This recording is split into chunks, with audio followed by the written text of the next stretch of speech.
A very very good afternoon to all my Yakinians, to all my नादान परिंदों. कैसे हैं आप लोग? Good afternoon everyone. Hello hello hello. अगर ऑडियो वीडियो क्लियर है बेटा तो जल्दी से मुझे एक यस या थम्स अप दे दीजिए. Hello hello. हेलोजन, शिवानी, सृष्टि, तनिष्का, कैसे हैं सब? त्रिपाठी, दिशा, गणेश, मैं बिल्कुल अच्छी हूँ, थैंक यू सो मच. आप लोग कैसे हैं? Sudhanshu, Bittu, Aniket, Nikhil, Surya. Audio video clear है मेरे नादान परिंदों? चलिए, तो आज हम स्ट्रक्चरल ऑर्गेनाइजेशन इन एनिमल्स के लेक्चर नंबर 14 पर आ गए हैं. एनिमल टिश्यू कंप्लीट हो चुका है हमारी तरफ से. हमने फ्रॉग कंप्लीट कर लिया है और कॉकरोच की हमने मॉर्फोलॉजी देख ली है. बाकी digestive system, respiratory system, excretory system majorly देख लिया है. बस थोड़ा सा हमारा सर्कुलेटरी सिस्टम बचा है. फिर नर्वस सिस्टम देखेंगे, सेंस ऑर्गन्स देखेंगे, रिप्रोडक्टिव सिस्टम देखेंगे. सबको क्लियर है? चलिए, तो सबसे पहले आशीर्वाद ले लेते हैं. बिना आशीर्वाद के हमारी कोई क्लास ना कभी शुरू हुई है ना कभी होगी. तो मेरे सभी नादान परिंदों के चेहरे पे स्माइल, आंखों में चमक, दिल में फुल पॉजिटिविटी. आइए स्टेथोस्कोप के नाम आशीर्वाद लेते हैं अपनी बायोलॉजी माता का, बायोलॉजी मैया का. बोलो बायोलॉजी मैया की जय हो. खूब खुशी खुशी पढ़ना है, प्रेम से पढ़ना है, आनंद से पढ़ना है, मोस्ट मोस्ट इंपॉर्टेंट रेगुलरली पढ़ना है. सो मॉर्निंग डोज मैं दे रही हूं आपको रेगुलर रोज. कितने स्टूडेंट्स हैं जो मॉर्निंग डोज सुन लेते हैं, जरा बताइए. कभी कभी एकदम अर्ली मॉर्निंग नहीं दे पाती हूँ, 8 बजे 9 बजे भी हो जाता है, क्योंकि मेरे हॉस्पिटल वर्क भी रहता है, घर का काम रहता है, तो वो सारा कुछ मिला के. बट हाँ, देती जरूर हूँ. 99.9% तो मेरी पूरी कोशिश होती है. तो मॉर्निंग डोज, और यहां पर आप मुझे अपनी एमसीडी लिस्ट भेज सकते हो, या इंस्टाग्राम पर, अगर आप बहुत सारे स्टूडेंट्स भेज रहे हैं मुझे इंस्टाग्राम पर Dr. अग्रवाल, वहां भी भेज सकते हैं. चलिए, मैं अपना होमवर्क करके आई हूं. मैंने एक आपसे कल वादा किया था कि वो जो गाना है इल्कोरे वाला, इल्कोरे इल्कोरे, वो मैं सीख कर आऊंगी. और वो मैं बिल्कुल उसके लिरिक्स लेकर आई हूं, उसकी प्रैक्टिस करके आई हूं. नहीं, प्रैक्टिस तो नहीं की, वो तो मुझे आता है, लेकिन हाँ, उसके लिरिक्स लेकर आई हूं और गाना पक्का सुना दूंगी. ठीक है, पर पहले थोड़ी सी पढ़ाई करेंगे. नई रिदमा भेजना बिल्कुल जरूरी नहीं है, पर बनाना जरूरी है बेटा. बनाना बहुत स्टूडेंट्स ने रिजल्ट सेलिब्रेशन के दिन भी मेरे साथ शेयर किया. हर साल तो करते ही हैं कि एमसीडी लिस्ट से रेगुलरिटी बहुत ज्यादा मेंटेन होती है. इम्यूनिटी बूस्टर टेस्ट के पहले बार बार मल्टीपल रिविजन्स के लिए सिंप्लीफाइड हैंड रिटन नोट्स में बहुत हेल्पफुल होती है. पॉडकास्ट का बहुत बच्चों ने बताया कि पॉडकास्ट और समरी लेक्चर से हम बार बार अच्छे से रिवाइज कर लेते थे. नाम जप और 4x4 टेक्निक ने बहुत हेल्प की, मेंटली भी उन्हें हेल्दी हो रह पाने के लिए. तो ये सब चीजें प्लीज प्लीज प्लीज अपने स्टडीज में इंक्लूड करिए. ये ओवरऑल प्रिपरेशन इंपॉर्टेंट है. ठीक है, चलो आइए अब हम कहानी को आगे बढ़ाते हैं. मैं एक काम करती हूं, मैं आपकी कल वाली क्लास का ही डायग्राम एक बार लगा देती हूं. ये होना चाहिए. 1 मिनट रुको बेटा, ताकि हमें डायग्राम दोबारा नहीं बनाना पड़े. सर्कुलेटरी सिस्टम का मैं यहां पे डायग्राम लगाने वाली हूं, सेम डायग्राम जो मैंने आपको ऑलरेडी कल बनवा दिया था. यस, एक बार मैं बाकी की स्लाइड्स को डिलीट कर देती हूं, हमारा टाइम थोड़ा सा सेव हो जाएगा. हमने डाइजेस्टिव सिस्टम पढ़ा था. कितने स्टूडेंट्स ने इसका अच्छे से digestive system, excretory system, respiratory system ये सब देख लिया? चल, तो ये रहा.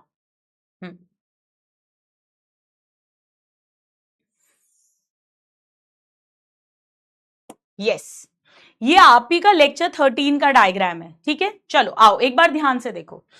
देखो बेटा, इनका हार्ट जो है, इनमें ऐसा कुछ नहीं है कि हार्ट के पास डीऑक्सीजनेटेड ब्लड जाएगा, फिर वो हार्ट लंग्स के पास भेजेगा, फिर लंग्स CO2 बाहर फेंकेंगी, O2 अंदर लेंगी, फिर वो अच्छा साफ खून ऑक्सीजनेटेड ब्लड हार्ट के पास आएगा, फिर हार्ट उसे अयोटा के थ्रू पूरी बॉडी में सर्कुलेट करेगा. ऐसा कुछ नहीं है, क्योंकि इनमें रेस्पिरेटरी सिस्टम सेपरेट है, उसका हार्ट से कोई कनेक्शन नहीं है. वो तो 10 स्पिरिकल है पेयर, जोड़े, वहां से हवा आती है. ट्रेकिया और ट्रेक्यूल्स का जाल बिछा हुआ है, एक एक सेल, एक एक टिश्यू तक, तो वो सेपरेट है. हार्ट का, ब्लड का यहां पे कोई रोल नहीं है. फिर हार्ट का काम क्या है बेटा? बहुत सिंपल सा काम है, समझना. जैसे सपोज करो, फॉर एग्जाम्पल, यहां पे जो भी ऑर्गन्स हैं, या यहां जो भी ऑर्गन्स है नर्वस सिस्टम, यहां जो भी ऑर्गन्स है एलिमेंट्री कैनाल, यहां पर खुद हार्ट, तो ये जो भी इनका ब्लड निकलेगा वो अल्टीमेटली हार्ट के पास पहुंचाया जाएगा, जो भी इस तरह से जो भी मटेरियल वगैरह है ऐसे ये, और हार्ट के अंदर जाने के बाद फ्रंट की तरफ पंप किया जाएगा, पंप किया जाएगा। मेरी बात ध्यान से सुनना, हार्ट का रेस्पिरेटरी वाली बात से कोई लेना देना नहीं है, हार्ट का ऑक्सीजनेशन डीऑक्सीजनेशन से कोई लेना देना नहीं है। हार्ट का सिर्फ इतना सा काम है कि ये जो बड़े बड़े गड्ढे हैं, ये जो बड़ी बड़ी कैविटीज हैं, इनमें जो भी ब्लड भरा है, कलरलेस ब्लड भरा है, उसको जल्दी जल्दी प्रेशर से पंप कर देना, ताकि वो जल्दी पहुंच सके सारे ऑर्गन्स के पास में।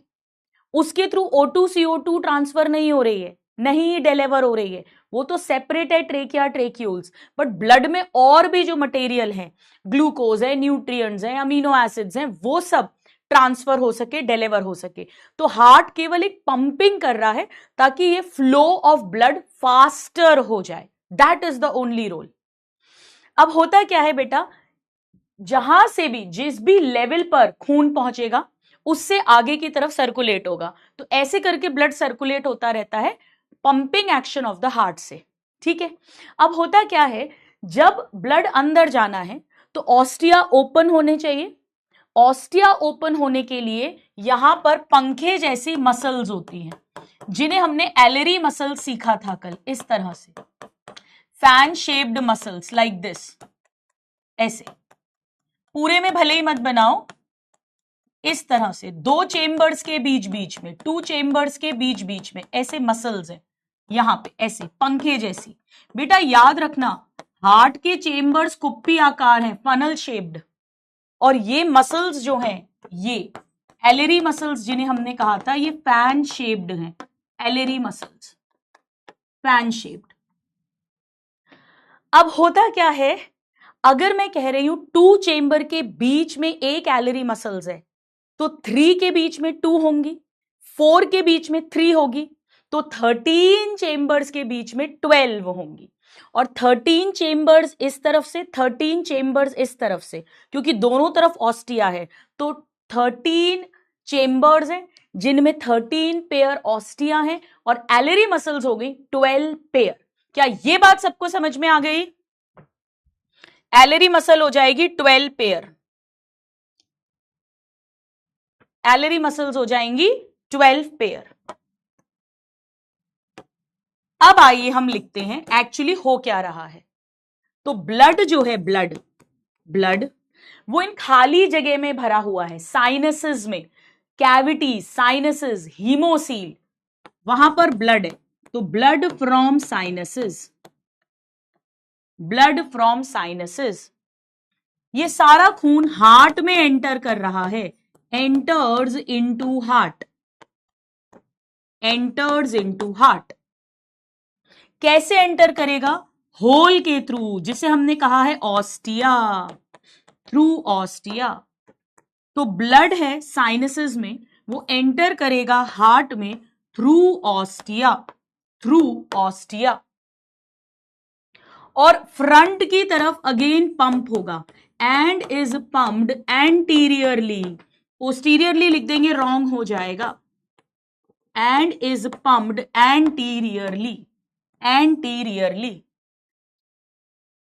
back to sinuses again, back to sinuses again। O2 CO2 का इसमें कोई लेना देना नहीं है, साइनस से हार्ट में पहुंचा, हार्ट से वापस साइनस में पहुंचा, इन खाली जगहों से हार्ट में जा रहा है, हार्ट से फिर साइनसेस पे आ रहा है। सिर्फ फास्टर पंपिंग हो गई है ताकि ब्लड जल्दी जल्दी ज्यादा प्रेशर से, ज्यादा तेजी से फ्लो कर सके, that is the only thing, ठीक है। जल्दी से नोट कर लो, डन डन डन डन कर दो फिर मुझे।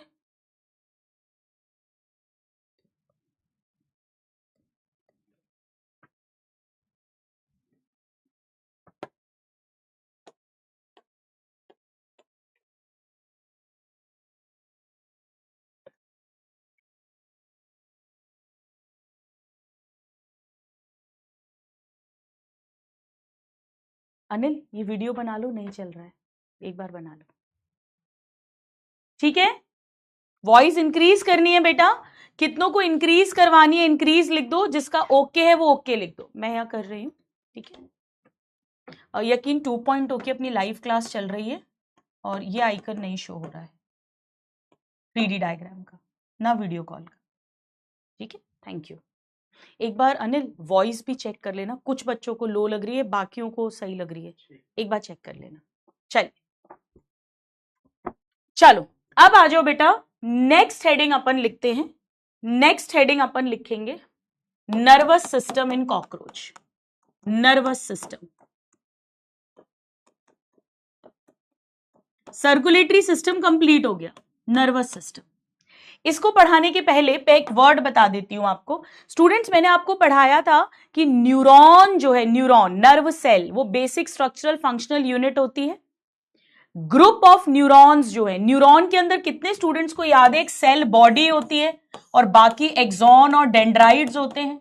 तो ये जो सेल बॉडी का ग्रुप होता है, group of cell bodies, group of nerve cells, इसे गैंग्लियन कहते हैं, गैंग्लियन। तो ganglion is equal to group of neurons, और उसमें भी पर्टिकुलरली जो न्यूरॉन की सेल बॉडीज हैं उनके ग्रुप को कहते हैं गैंग्लियन। ये वर्ड हमें आना चाहिए, group of cell bodies of neurons. चलिए आइए बेटा एक बार फिर से हम कॉकरोच का डायग्राम बनाते हैं, ठीक है। आप चाहो तो न्यू पेज ले लेना। ये 3 हो गए थोरैक्स के, और 10, 1 2 3 4 5 6 7 8 9 10 ये एब्डोमेन के, 1 2 3 4 5 6 7 8 9 10 ये एब्डोमेन का। अगेन यहां पर कंपाउंड आई होगी, सिंपल आई होगी, ये सॉकेट होगा और इसमें से ये एंटीना होगा। अब मुझे आपका फुल कंसंट्रेशन चाहिए, पहले समझिएगा।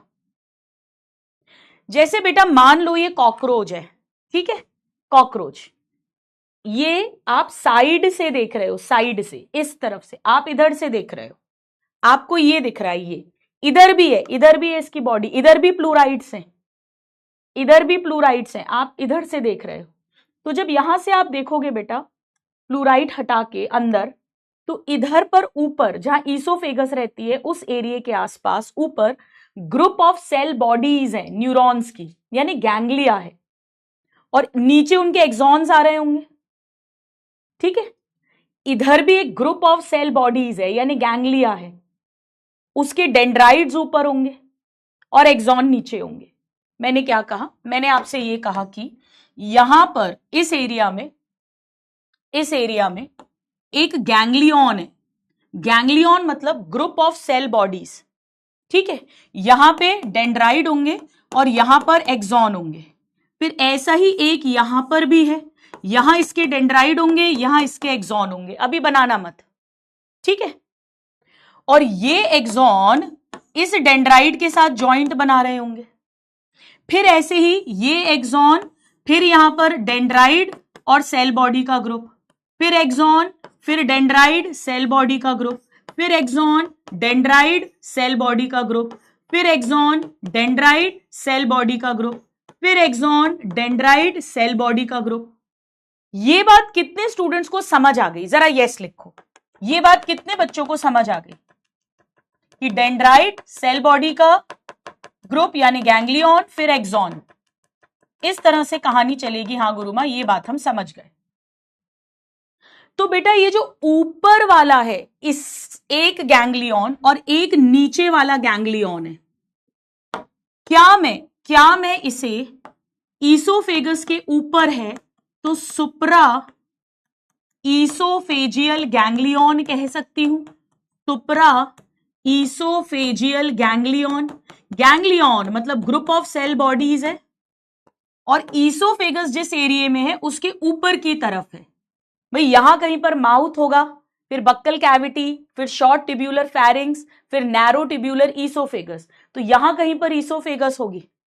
ईसोफेगस के ऊपर एक है, ईसोफेगस के नीचे एक है। ये हो जाएगा इंफ्रा ईसोफेजियल या सब ईसोफेजियल, सब ईसोफेजियल। सुप्रा मतलब अबव और इंफ्रा मतलब बिलो। तो एक ईसोफेगस के अपर वाले एरिया में है, एक नीचे वाले एरिया में है।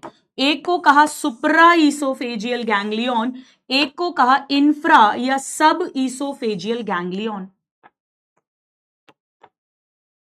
और बेटा इसके एक्सॉन और इसके डेंड्राइड्स ये आपस में जॉइंट बना रहे होंगे। मैं ऐसा दिखा देती हूं।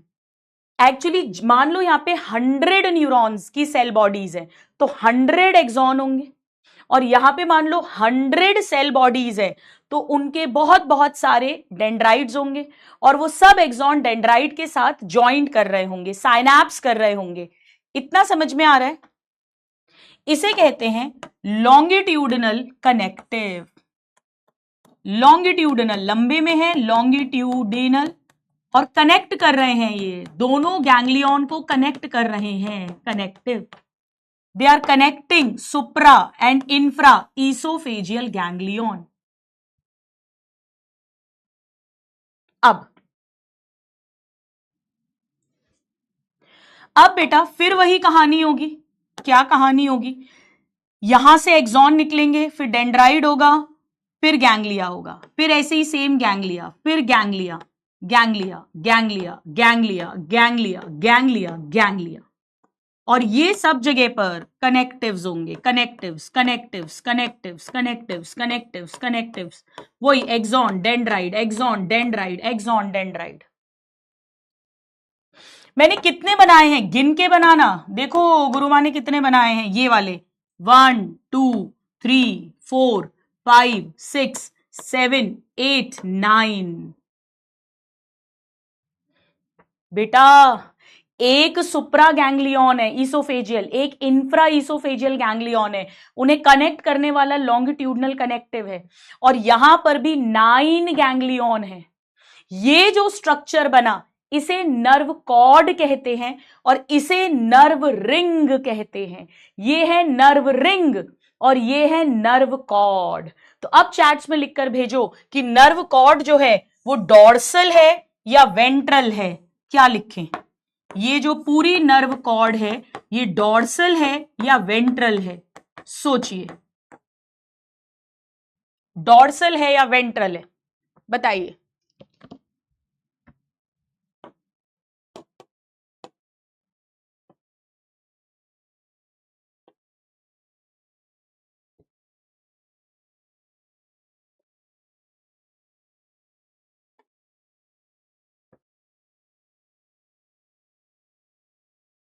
इधर से 3D नहीं आता।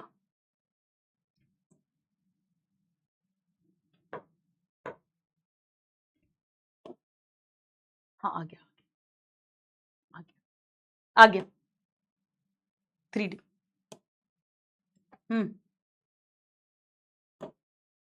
आ गया। Yes absolutely it is ventral. Yes बेटा इट इज वेंट्रल। अब मुझे बताओ मैं क्या लिखूं, ये हेड रीजन में है या बेली रीजन में है? आपकी 3D डायग्राम को जुगाड़ कर रही थी मैं टीम के साथ। ये बेली रीजन में है या हेड रीजन में है? बताइए, बेली रीजन में है या हेड रीजन में है? बताओ बेटा, बेली रीजन में है या हेड रीजन में है? सोचिए। बेली मतलब पेट। बेली बेटा हम जब सीधे खड़े हैं तो ये वेंट्रल है, फ्रंट, और जब हम लेट गए जैसे कॉकरोच होता है, अर्थवर्म होता है, फ्रॉग होता है, तो नीचे वाला लोअर वाले को वेंट्रल बोलते हैं, वही तो हमारी बेली है। तो ये बेली रीजन में है। वेरी गुड, रटना है ही नहीं, डायग्राम याद करना है। तो इतना याद हुआ कि इनकी नर्व कॉर्ड वेंट्रल है, सॉलिड होती है बेटा। सुनो ध्यान से, हमारी यानी कॉर्डेटा फाइलम की fishes, amphibian, reptile, birds, mammals, हम सबकी जो नर्व कॉर्ड है वो पीछे है बेटा। उसी नर्व कॉर्ड से नीचे स्पाइनल कॉर्ड बनी है और ऊपर ब्रेन बना है। हमारी जो नर्व कॉर्ड होती है उसी से नीचे स्पाइनल कॉर्ड और ऊपर ब्रेन बन जाता है। तो हमारी नर्व कॉर्ड बॉडी में बैक साइड में है, स्पाइनल कॉर्ड इसीलिए तो पीछे है। इनकी वेंट्रल है, हमारी डॉर्सल है। हमारी खोखली होती है, कितने बच्चों को मालूम है हमारे ब्रेन के अंदर, स्पाइनल कॉर्ड के अंदर फ्लूइड मिलता है, सेरिब्रोस्पाइनल फ्लूइड। हमारी खोखली है, हॉलो है, इनकी सॉलिड होती है। इनकी मतलब कॉकरोच की भी, सारे आर्थ्रोपोड्स, एनालिडा, जितने भी नॉन कॉर्डेटा फाइलम है उनमें सॉलिड होती है, हमारे में हॉलो होती है। इनमें वेंट्रल होती है, हमारे में डॉर्सल होती है। और हमारे में एक सिंगल नर्व कॉर्ड होती है, सिंगल। तभी तो एक सिंगल स्पाइनल कॉर्ड और सिंगल ब्रेन बन जाता है, पर इनके में ये डबल होती है, डबल डबल। अब डबल का क्या मतलब है, आओ ध्यान से समझो मेरे नादान परिंदों, सुनो। डबल का मतलब समझो। भाई मैंने आपसे कहा था, मान लो ये कॉकरोच है, आप इधर से देख रहे हो, इधर से सामने से, तो आपको एक सुप्रा, एक इंफ्रा और उनके लॉन्गिट्यूडनल कनेक्टिव्स और इधर एक नर्व कॉर्ड दिख रही है। लेकिन ऐसा ही सेम यहां भी है, यहां भी एक सुप्रा है, यहां भी एक इंफ्रा है, यहां भी लॉन्गिट्यूडनल कनेक्टिव है और यहां भी नीचे वाले से नर्व कॉर्ड निकली है। यानी एक्चुअली सब कुछ दो दो दो हैं, सब कुछ, एवरीथिंग। ये भी दो है एक जोड़ी, ये भी दो है एक जोड़ी, और ये भी दो है एक जोड़ी, और ये भी दो हैं, यानी डबल। मतलब समझ में आया? इसके बारे में हम लिख सकते हैं continue into nerve cord. Infra वाला कंटिन्यू करता है इनटू नर्व कॉर्ड। अगर उन्होंने सुप्रा में लिख दिया तो रॉन्ग हो जाएगा, और रटने की जरूरत नहीं है अगर हम दिमाग में डायग्राम रखेंगे। इंफ्रा वाले से नर्व कॉर्ड निकल रही है, तो एक जोड़ी सुप्रा, एक जोड़ी इंफ्रा, दोनों को कनेक्ट करते हुए लॉन्गिट्यूडनल कनेक्टिव्स, और इंफ्रा वाला कंटिन्यू करेगा नर्व कॉर्ड में। तो दो इंफ्रा गैंग्लियन है, तो दो यानी डबल नर्व कॉर्ड है, वेंट्रल है, सॉलिड है, बेली रीजन में है। यहां तक अगर हर बच्चे को समझ आ गया तो जरा लिख लिया, डन डनाडन डन कर दो। ये भी पेयर्ड है बेटा, यस मैं लिख देती हूं, दिस इज ऑल्सो पेयर्ड। जब दो सुप्रा है, दो इंफ्रा है और ये कनेक्ट करने वाले हैं तो ये भी दो हो जाएंगे। बेटा इनमें से ये जो ऊपर वाला है इसे ब्रेन कहते हैं, ब्रेन। मेरी बात ध्यान से सुनना, पहली बार हल्का सा ब्रेन जैसा कॉन्सेप्ट आर्थ्रोपोडा में ही डेवलप हुआ था। हमारे में तो एक बहुत प्रॉपर ब्रेन बनता है, पर इनके में ऊपर वाले को ही ब्रेन कह देते हैं, ब्रेन। एक्चुअली बेटा फ्यूचर में जाके धीरे धीरे जब एडवांसमेंट हुआ, एवोल्यूशन हुआ, विकास हुआ, तो fore brain, mid brain, hind brain ऐसे ही बना होगा, और हाइंड ब्रेन मेड्यूला से हमारी स्पाइनल कॉर्ड निकली होगी, इस तरह से ही डेवलपमेंट हुआ होगा। तो ये ब्रेन है मेन इनका, इसको ब्रेन मानते हैं। और ये फ्रंट में जो कंपाउंड आईज हैं, एंटीना है, उन सबको नर्व सप्लाई देगा। So supplies compound eyes and antenna. NCERT की लाइंस है सारी, कंपाउंड आईज एंड एंटीना। दो एंटीना है तो एंटीने लिख देती हूं मैं, दिस विल सप्लाई। अगर उन्होंने लिख दिया इंफ्रा या सब वाला सप्लाई कर रहा है तो रॉन्ग हो जाएगा।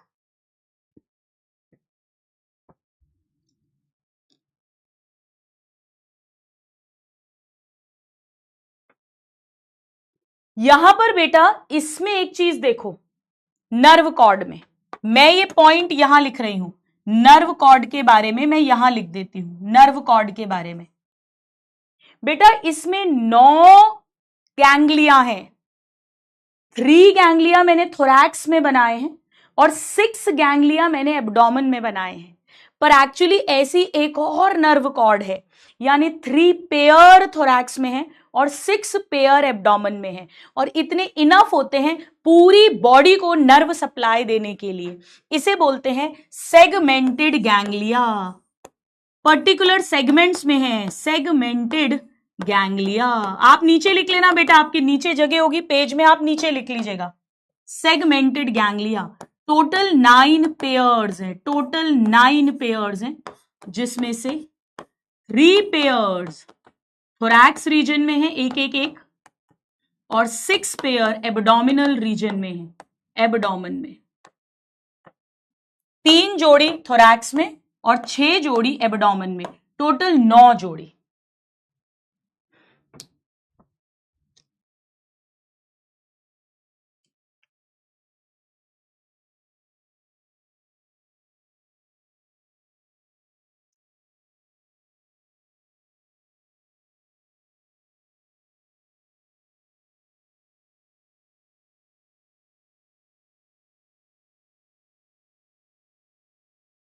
जल्दी से नोट कर लीजिए।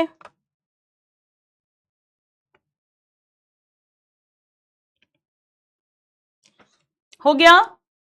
डबल मतलब दो है ना बेटा, आप तो साइड से देख रहे हो कॉकरोच को, तो एक सुप्रा, एक इंफ्रा और एक नर्व कॉर्ड, पर इधर भी इस तरफ भी एक सुप्रा, एक इंफ्रा और उससे भी एक नर्व कॉर्ड निकल रही है।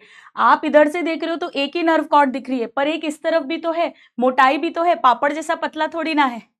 हो गया? डन। चलिए आइए प्यारे नादान परिंदों, एक बार एनसीईआरटी की कुछ लाइंस देखिए। ये तो सब मैंने आपको पढ़ा दिया, समझा दिया। ये लाइंस आपकी होमवर्क है, आपको नोट्स में लिखना है, ध्यान से सुनो।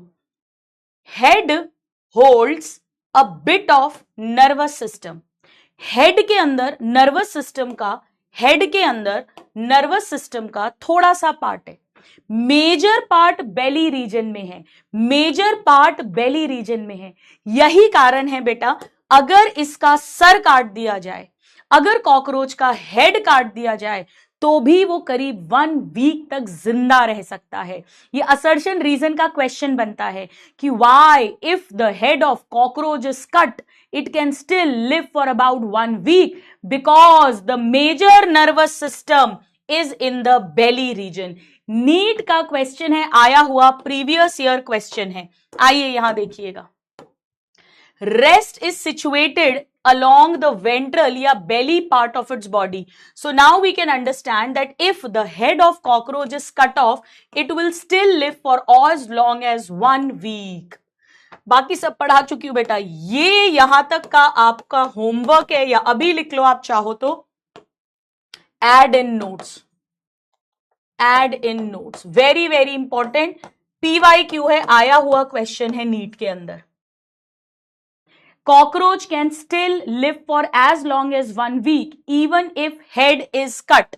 ये तो असर्शन हो गया बेटा कि कॉकरोच बिना सर के भी 1 हफ्ते तक जिंदा रह सकता है, बिना मुंडी के। हाय राम, बिना मुंडी की लाश, लेकिन ये लाश नहीं है, जिंदा रह सकता है। और why? This is the region, this is the region, क्योंकि हेड के अंदर बहुत कम, थोड़ा सा ही पार्ट है नर्वस सिस्टम का, major part belly region ventral में है।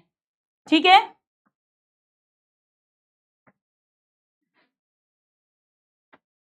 इतना क्लियर हुआ? Cockroach can still live for as long as 1 week even if head is cut off. ये असर्शन है। By because head holds a bit of nervous system while the rest is present along the ventral belly part of its body.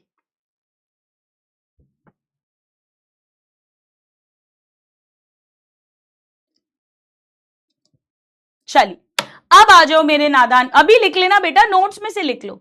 New NCERT में ये नहीं है, केवल frog है, ना animal tissue है, ना कॉकरोच है। पर मैंने आपको ओल्ड एनसीईआरटी का व्हाइट बैकग्राउंड वाला पीडीएफ ऑलरेडी बैच में पहले दिन ही अटैच करवा दिया था, तो आप वहां भी देख सकते हो। आपके बैच में लेक्चर्स में जाओगे, जूलॉजी सेक्शन में जाओगे मेरे वाले, तो उसमें स्टडी मटेरियल में मिल जाएगा ये। ठीक है? चलिए अब आइए स्टूडेंट्स, इसके बाद अब हम लिखते हैं यहां पे सेंस ऑर्गन्स। नर्वस सिस्टम के अंदर सेंस ऑर्गन्स भी पढ़ते हैं।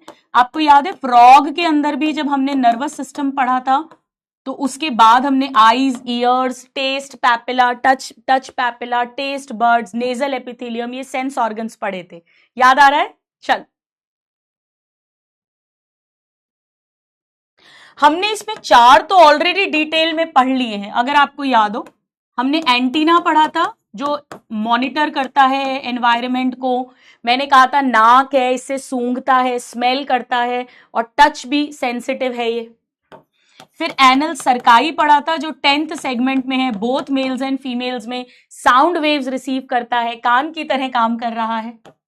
फिर लोअर लिप और मैक्सिला से स्ट्रक्चर्स निकले थे, जिसे हमने maxillary palp and labial palp कहा था। याद आ रहा है बेटा?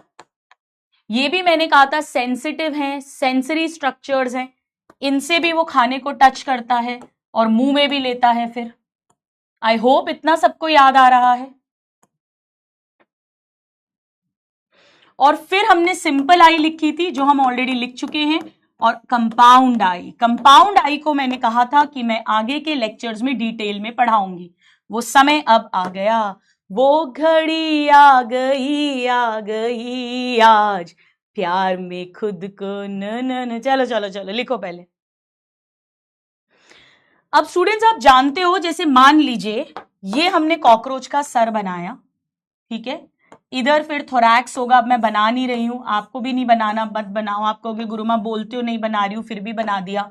ऐसे कर कर पैर होंगे, आप बिल्कुल मत बनाना बेटा, बिल्कुल मत बनाना।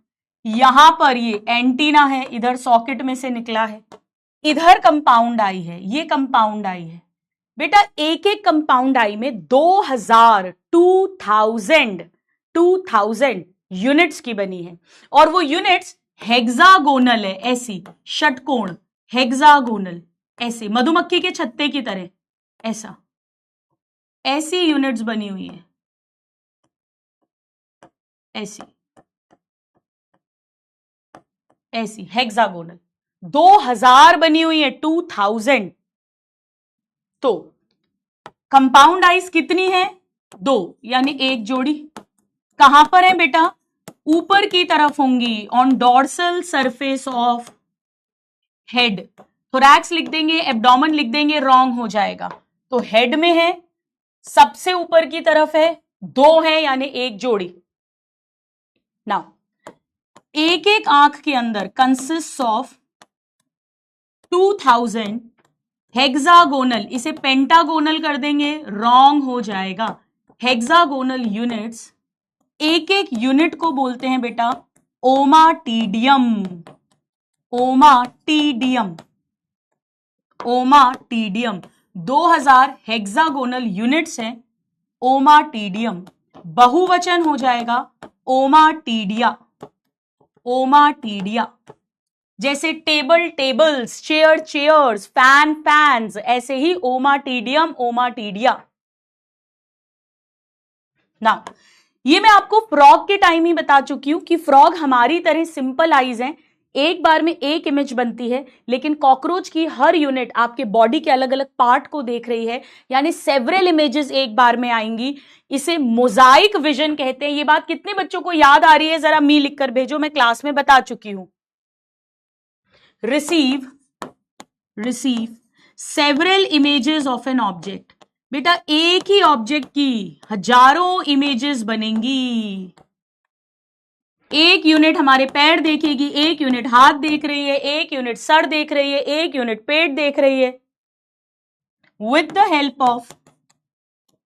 Help of several ओमाटीडिया, with the help of several ओमाटीडिया, क्योंकि हजारों यूनिट्स हैं, हर यूनिट से इमेज बन रही है, तो सेवरल इमेजेस बनेंगी एक ऑब्जेक्ट की, और इसे कहते हैं मोजाइक विजन।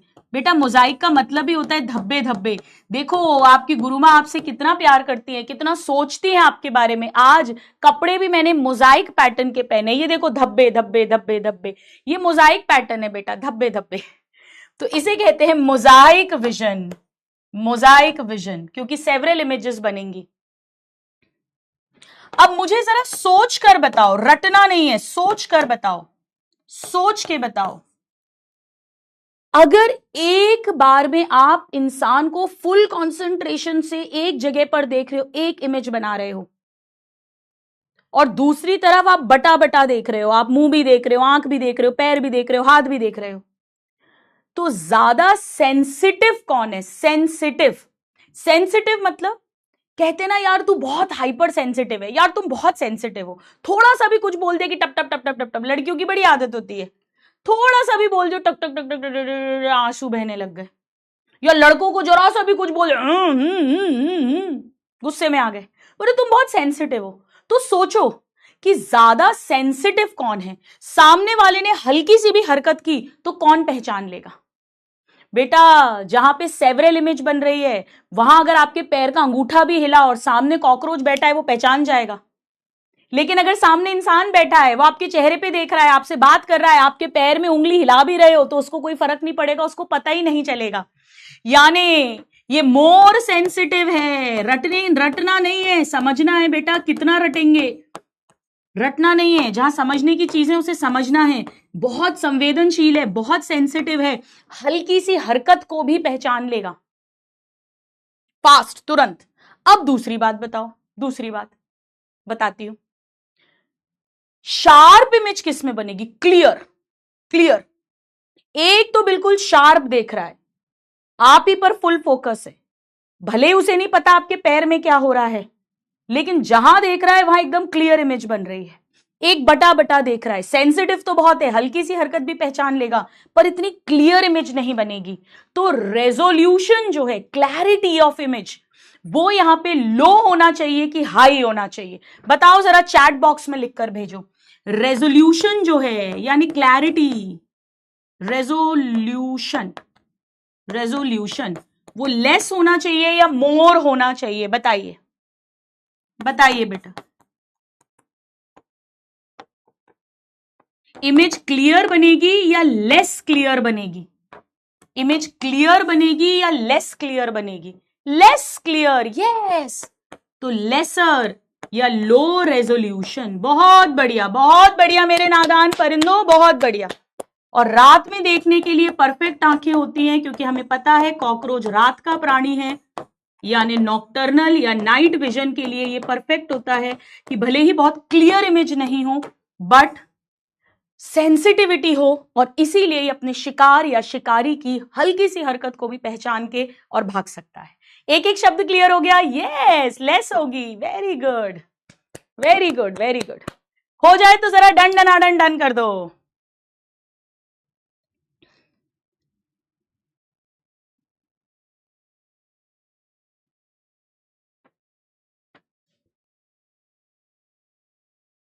ठीक है,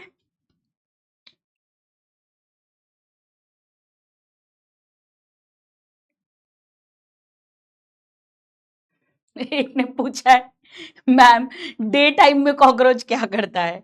डे टाइम में आराम से मस्त रहता है बेटा, रात का प्राणी है, यानी उसका जो खाना ढूंढना, खाना खाना, रिप्रोडक्शन मेनली नाइट में होगा। ऐसा नहीं है कि दिन में नहीं करेगा। जैसे हम डायर्नल हैं बेटा, हम दिन के प्राणी हैं, नेचर ने हमें ऐसा बनाया है कि सनराइज के साथ उठो और सनसेट के बाद शांत बैठ जाओ। ये अलग बात है कि अब हम रात्रि के उल्लू हो गए हैं, हम रात रात भर जागते हैं, 2-2 3-3 बजे तक इंस्टा रील देखते हैं, वो हमने चूज करा है। अब कोई कॉकरोच भी हो सकता है बेटा, बैठ के दिन भर रीले चलाए, दिन में एक्टिव हो जाए, ठीक है, बट एक्चुअली हम डायर्नल हैं, ये नॉक्टर्नल हैं, ठीक है। सुबह वो नीट के पेपर की तैयारी करता है। चलिए, एक एक शब्द क्लियर हो गया?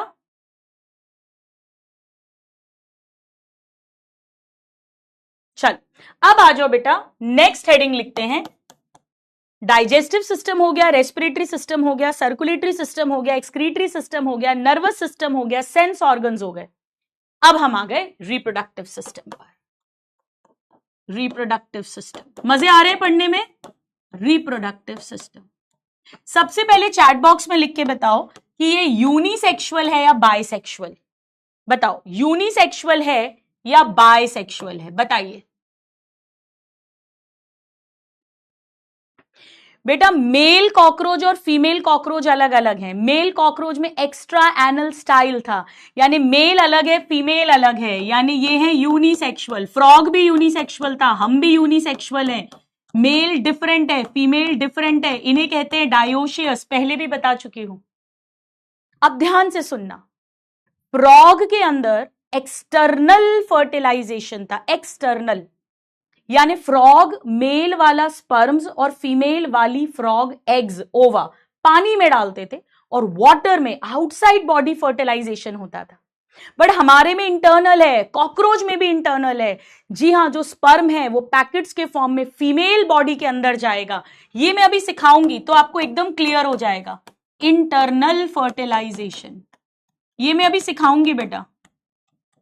इंटरनल, इंटरनल फर्टिलाइजेशन, फ्रॉग में एक्सटर्नल था। मैं हमेशा कंपैरिजन कर करके पढ़ाती हूं ताकि पुराना भी याद आता रहे, और एक कनेक्ट करके पढ़ोगे तो चीजें ज्यादा याद रहती हैं। यानी फीमेल कॉकरोच की बॉडी के अंदर अंदर फर्टिलाइजेशन होगा, मेल फीमेल गैमीट का जाइगोट बनेगा। अभी के लिए लिख लो, अभी के लिए, अभी समझाऊंगी।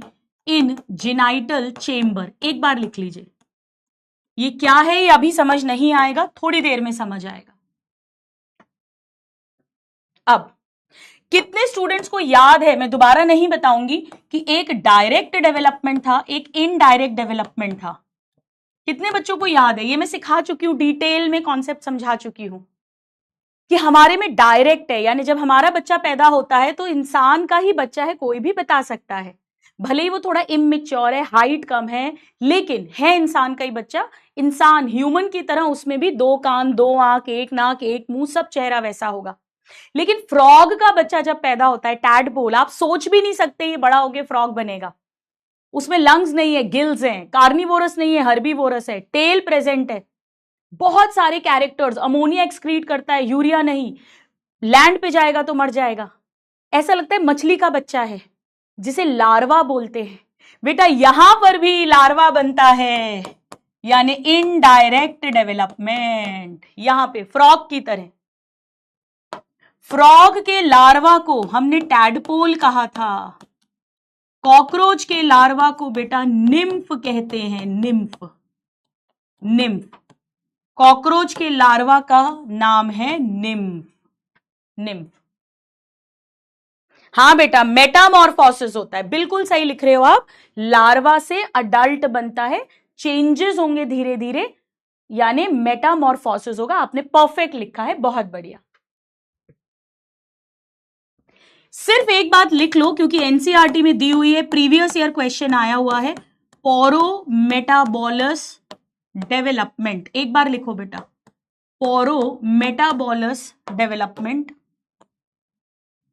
पोरोमेटाबोलस डेवलपमेंट या incomplete development, incomplete development.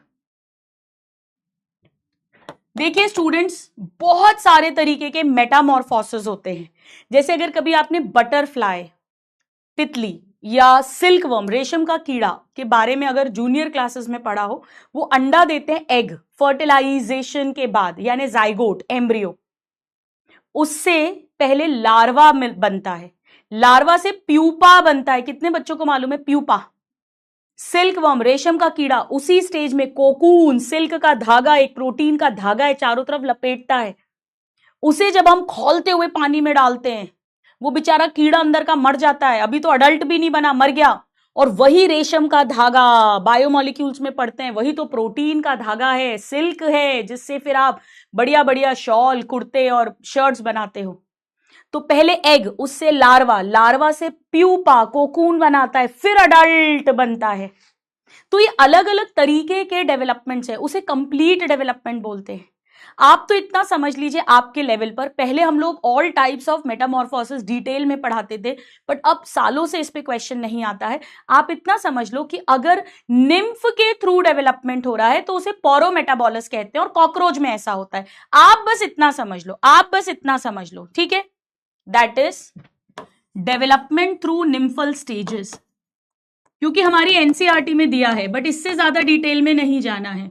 Development through nymphal stages, अगर निम्फ के थ्रू डेवलपमेंट हो रहा है, जैसा भी कॉकरोच में होता है, उसे पोरामेटाबोलस कहते हैं।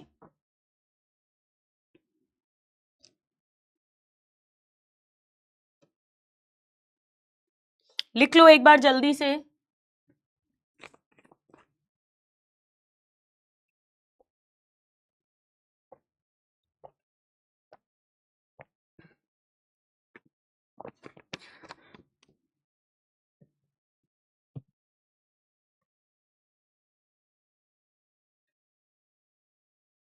हो गया यहां तक बेटा? डन कर दो एक बार अगर हो गया।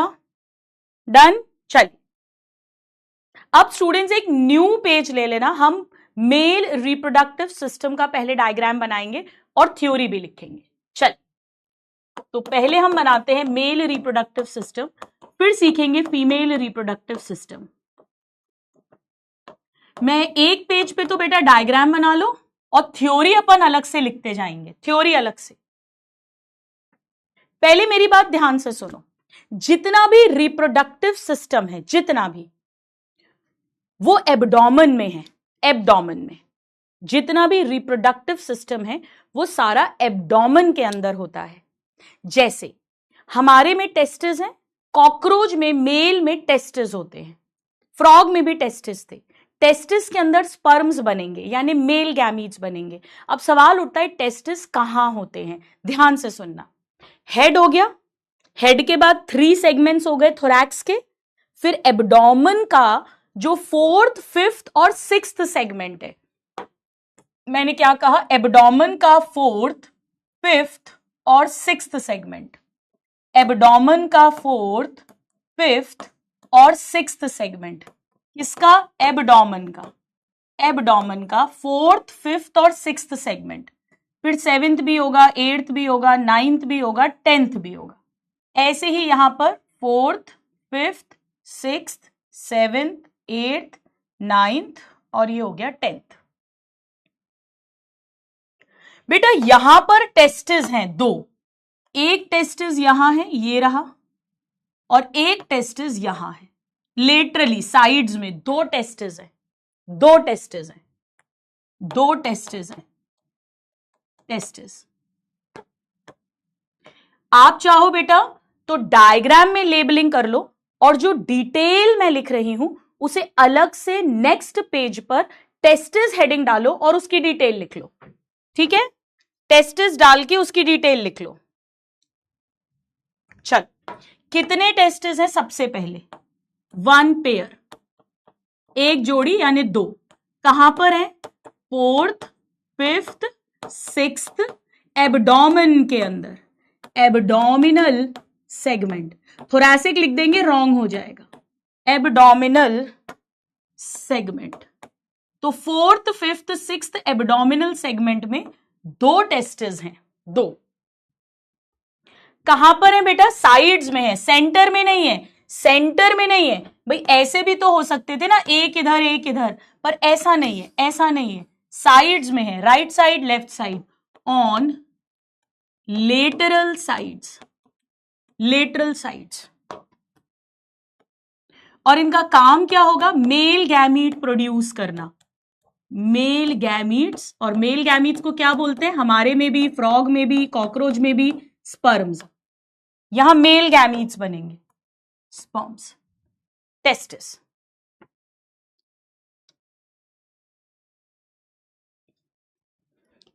अब मेरी बात पहले फुल कंसंट्रेशन से सुन लो, फिर लिखना। पहले सुन लो बेटा, स्पर्म्स यहां बनेंगे।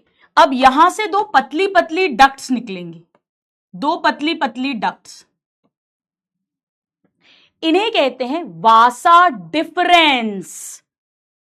और यहां पर सेमिनल वसाइकल ग्लैंड होगा, यहां पे, और ये ग्लैंड इजैक्यूलेटरी डक्ट से कनेक्टेड है। मेरी बात को ध्यान से सुनना बेटा, ध्यान से सुनना, सुन लो पहले मेरी बात, सुनो।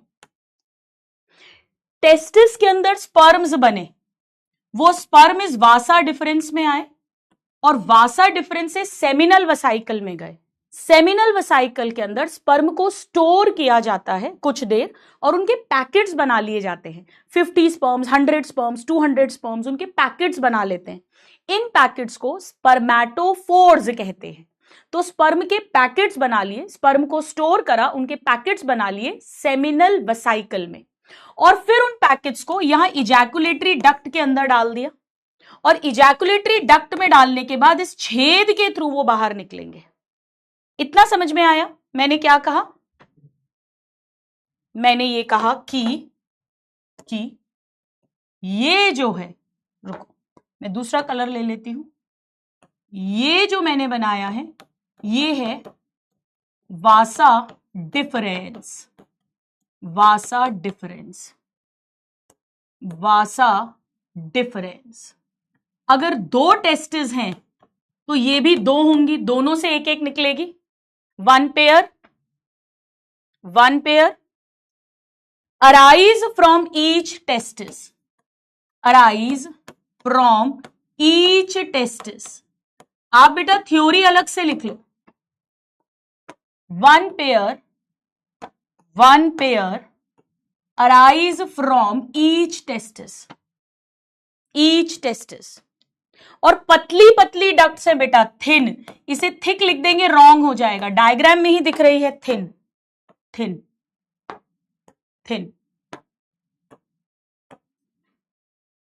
मेरी बात एक बार ध्यान से सुनो, मेरी बात एक बार ध्यान से सुनो। क्या मैं ये कह सकती हूं यस या नो लिखना कि वासा डिफरेंस स्पर्म्स को सेमिनल वेसाइकल में डालेंगे और वहां से इजैकुलेटरी डक्ट में जाएगा, यस या नो? बताइए बताइए, यस या नो? यस, किरण ने बोल दिया यस मैम, ठीक है ठीक है। चलो अब ये बताओ, क्या मैं ये बोल सकती हूं, क्या मैं ये बोल सकती हूं कि वासा डिफरेंस इजैकुलेटरी डक्ट में डालेंगे थ्रू सेमिनल वेसाइकल? मतलब पहले सेमिनल वेसाइकल में जाएंगे, स्टोर होंगे, पैकेट्स बनेंगे, फिर इजैकुलेटरी डक्ट में आएंगे, यस या नो? बताइए, क्या मैं ये कह सकती हूं that Vasa difference opens into ejaculatory duct through seminal vesicle? ये एनसीईआरटी की लैंग्वेज है, थ्रू सेमिनल वेसाइकल। वैसे तो पहले सेमिनल वेसाइकल में जाएंगे स्पर्म्स, वहां पे स्टोर होंगे, पैकेट्स बनेंगे, फिर इजैकुलेटरी डक्ट में आएगा। तो मैं ये भी तो कह सकती हूं that they opens into ejaculatory duct through seminal vesicle, through seminal vesicle.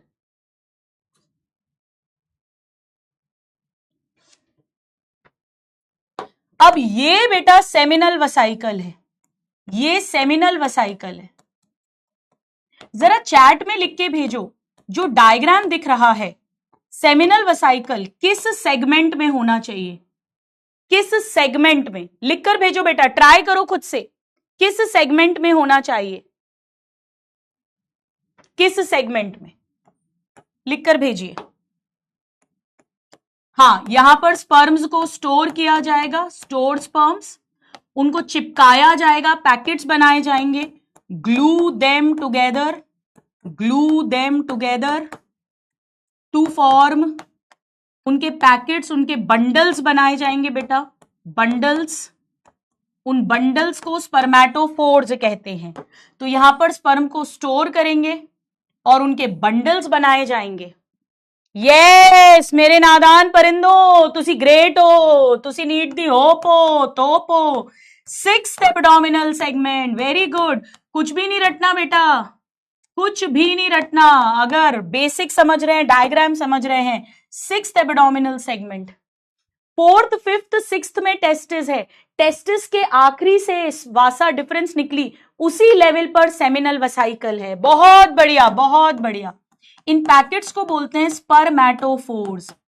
एक एक स्पर्म अकेला नहीं जाता बेटा, अपने दोस्तों को लेकर जाता है, स्पर्मेटोफोर, स्पर्मेटोफोर। बहुत बढ़िया, बहुत बढ़िया, well done everyone, well done. और ये पैकेट्स बॉडी से बाहर रिलीज होंगे, पैकेट्स रिलीज होते हैं, विच आर रिलीज्ड। ये फीमेल बॉडी के अंदर जाएंगे बेटा, एक एक स्पर्म अकेला नहीं जाएगा, दोस्तों के साथ, झुंड के साथ जाता है। कॉप्यूलेशन जब होगा, सेक्सुअल कॉइटस होगा, मेल कॉकरोच फीमेल कॉकरोच के अंदर पैकेट्स को ट्रांसफर करते हैं, पूरे पूरे पैकेट्स को। एक बार फिर से बोलती हूं, 1 पेयर टेस्टिस है, लेटरल है, 4th, 5th, 6th abdominal segment में they will produce male gamete या स्पर्म्स। यहां से thin vasa deferens from each testis arise होगा। They will open into ejaculatory duct through seminal vesicle. Seminal vesicle 6th abdominal segment में है। यहां पर sperm store होंगे, ग्लू करके बंडल्स, पैकेट्स बनाएंगे, which are called spermatophores, and these packets are release during copulation. यहां तक अगर समझ आ गया, मजे आ गए, लिख लिया, तो जरा डन डनाडन डन कर दो। एक स्टूडेंट ने लिखा था कि मैम मैं वासा डिफरेंस और वासा इफ्रेंशिया में कंफ्यूज होती हूं। बेटा यहां तो वासा इफ्रेंशिया है ही नहीं, फ्रॉग के अंदर भी वासा डिफरेंस नहीं थी, वहां पर टेस्टिस से पतली पतली डक्ट्स निकली थी, 10 से 12, उन्हें वासा इफ्रेंशिया कहा था। और हमारी बॉडी में दोनों होता है। अगर कभी ह्यूमन रिप्रोडक्टिव सिस्टम पढ़ा हो, ये टेस्टिस है, टेस्टिस से 10 से 12 जो निकलती है पतली पतली, इन्हें वासा इफ्रेंशिया कहते हैं। फ्रॉग में भी ऐसे ही था, फ्रॉग में वो बिडर कैनाल में खुल गई थी, किडनी के अंदर। हमारे में एपिडिडाइमस में स्पर्म आते हैं और यहां से फिर वासा डिफरेंस निकलती है। और वासा डिफरेंस की जो डक्ट है उसे सेमिनल वेसाइकल ग्लैंड की डक्ट ज्वाइन करती है, तो हमारे में भी इजैकुलेटरी डक्ट बनती है, तो हमारे में भी वासा डिफरेंस, सेमिनल वसाइकल, इजैकुलेटरी डक्ट, ऐसा सीक्वेंस चलता है। कॉकरोच में भी चल रहा है। फ्रॉग में बिडर कैनाल में आ गया था बेटा अंदर, याद आ रहा है? चलो, और ये स्ट्रक्चर हो जाएगा बेटा अपना इजैकुलेटरी डक्ट। ये स्ट्रक्चर हो गया अपना ejaculatory duct. Ejaculatory duct, ejaculatory duct, testis, vasa deferens, seminal vesicle and ejaculatory duct.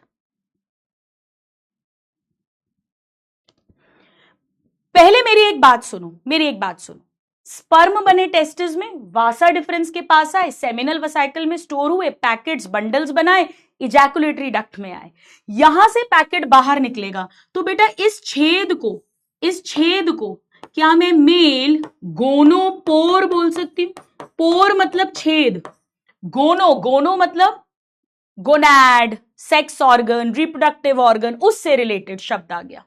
क्या मैं ये शब्द यूज कर सकती हूं? मेल गोनोपोर या मेल जिनाइटल पोर, मेल जिनाइटल पोर, मेल जिनाइटल पोर। यानी जो इजैकुलेटरी डक्ट है ये इस छेद के थ्रू पैकेट्स को फीमेल बॉडी के अंदर डालेगा। क्या ये बात सबको समझ में आ रही है? यानी opens into मेल गोनोपोर, रटना कुछ भी नहीं है, gonopore, opens into male gonopore, male gonopore. अब मैं आपसे एक चीज पूछती हूं, मुझे बताना मेरे नादान परिंदों, सुनो सुनो सुनो सुनो गौर से, सुनो सुनो, बात सुनो। कॉकरोच में एनस भी है, अलग छेद, अलग सेपरेट, और कॉकरोच के अंदर क्लोएका नहीं है। जो एक्सक्रीटरी वेस्ट है, यूरिक एसिड, वो भी एनस के थ्रू ही बाहर आता है। याद है कल सिखाया था, मालपीगियन टिब्यूल भी हाइंड गट इल्कोरे में यूरिक एसिड डालता है, वो भी एनस के थ्रू आता है। तो अनडाइजेस्टेड वेस्ट यानी फीसिस भी एनस के थ्रू बाहर आती है, और यूरिक एसिड भी एनस के थ्रू बाहर आता है। यानी एक अलग से छेद है एनस, और एक छेद ये वाला हो गया मेल्स के अंदर। जरा सोचो और बताओ, ह्यूमन से कंपैरिजन कर सकते हो, फ्रॉग से भी कंपैरिजन कर सकते हो, चलो फ्रॉग में तो क्लोएका है एक ही, उसको छोड़ो, ह्यूमन से कंपैरिजन करो। हमारी तरह ही एनस सबसे पीछे डॉर्सल होगा या गोनोपोर डॉर्सल होगा? सोचो। मैंने हमेशा आपको पढ़ाया है कि ह्यूमंस के अंदर भी पेनिस फ्रंट में है जिसके थ्रू यूरिन और सीमन यानी स्पर्म्स आएंगे, और पीछे एनस है जिसके थ्रू फीसिस बाहर आएगी। फीमेल बॉडी में भी यूरेथ्रा की ओपनिंग जहां से यूरिन आएगी सबसे फ्रंट में है, फिर वेजाइना की ओपनिंग है, और सबसे पीछे एनस है। अगर इस कॉन्सेप्ट को यहां लगाया जाए तो यहां भी पीछे, सबसे पीछे डॉर्सल एनस होगा यानी डाइजेस्टिव सिस्टम, और फ्रंट में गोनोपोर होगा। क्या यह बात समझ में आई है? यानी ये जो गोनोपोर है, ये जो गोनोपोर है बेटा, this is ventral to anus.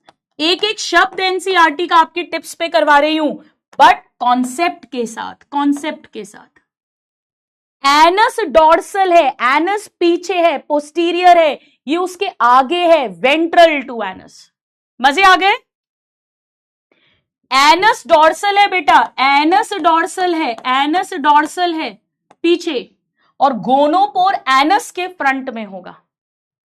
Yes, very good, सब लोग सही आंसर दे रहे हो यार, बहुत बढ़िया बहुत बढ़िया। गोनोपोर वेंट्रल है, एनस डॉर्सल है। अब एक लाइन लिखो, एक लाइन लिखो, ये आउट ऑफ एनसीईआरटी है। फॉर्म, चलो इसको भी रहने दो, आप कंफ्यूज हो गए, अभी रहने दो। एक एक शब्द एनसीईआरटी का लिखवा रही हूं। तो 1 pair testis, 1 pair vasa deferens, 1 seminal vesicle, 1 ejaculatory duct and 1 छेद मेल गोनोपोर। अब बेटा फुल कॉन्सेंट्रेशन सुनिएगा। इस सेमिनल वेसाइकल के आसपास एक ग्लैंड होता है, ग्रंथि, ग्लैंड, जो कुछ प्रोड्यूस करेगा, उसका नाम है मशरूम ग्लैंड। अब मैं बना रही हूं, उसमें कुछ छोटे ट्यूब्स होते हैं, छोटे ट्यूब्स, कुछ छोटे ट्यूब्स होते हैं और कुछ बड़े बड़े लंबे लंबे ट्यूब्स होते हैं। ये पूरा मशरूम ग्लैंड है, ये पूरा मशरूम ग्लैंड है, ये पूरा मशरूम ग्लैंड है। मैं इसे यहां ऐसे लेबल कर देती हूं।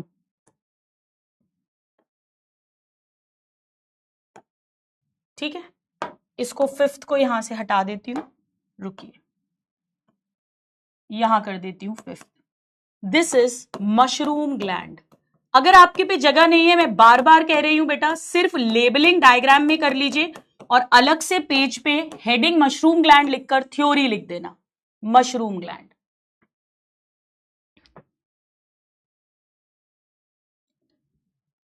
बेटा ये एक एसेसरी हेल्प करेगा रिप्रोडक्शन में, यानी एसेसरी रिप्रोडक्टिव ग्लैंड है, accessory reproductive gland, accessory reproductive gland, accessory reproductive gland, accessory reproductive gland. ठीक है, अब सुनो होता क्या है, पहले मेरी बात ध्यान से सुनना। सेमिनल वेसाइकल के पास में जब स्पर्म्स आते हैं तो उन्हें खाना चाहिए, उन्हें नरिशमेंट चाहिए, फूड चाहिए।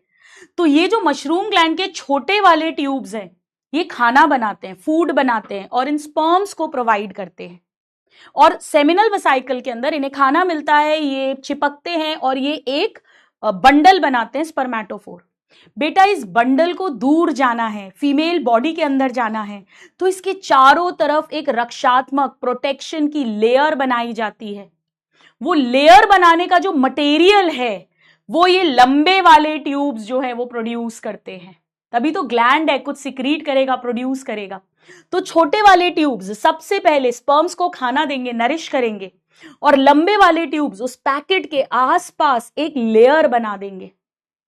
और जब वो पैकेट इजैकुलेटरी डक्ट में आएगा तो एक और लेयर बनाएगी इजैकुलेटरी डक्ट के सेल्स, एक और लेयर बनाएगी इजैकुलेटरी डक्ट के सेल्स। उसकी रक्षा करनी है, उसे दूर तक जाना है। आइए इस बात को लिखते हैं।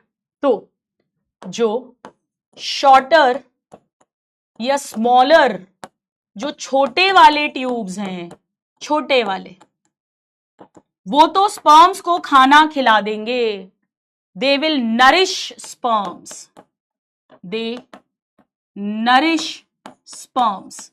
स्पर्म्स तो सेमिनल वेसाइकल के अंदर है बेटा, खाना बनाकर वहां पहुंचाया जा रहा है। और जो लॉन्गर टिब्यूल्स है, ये बात एनसीईआरटी में नहीं है, longer tubules they form first layer around spermatophore, spermatophore उस पैकेट के आसपास पहली लेयर बनाते हैं, पहली लेयर। और ये बनाता है सेकेंड लेयर। ये मैंने कहा था, अभी रुक जाओ आप, फॉर्म्स सेकेंड लेयर अराउंड स्पर्मेटोफोर। बेटा ये लेयर वाली बात अपनी एनसीईआरटी में नहीं लिखी है, आपको भूलना है भूल जाओ, कोई बात नहीं है। They form ejaculatory duct forms second layer. Only this point is out of NCERT. Only this point. हाँ बेटा, इम्यूनिटी बूस्टर में है, ये सब कुछ दिया हुआ है।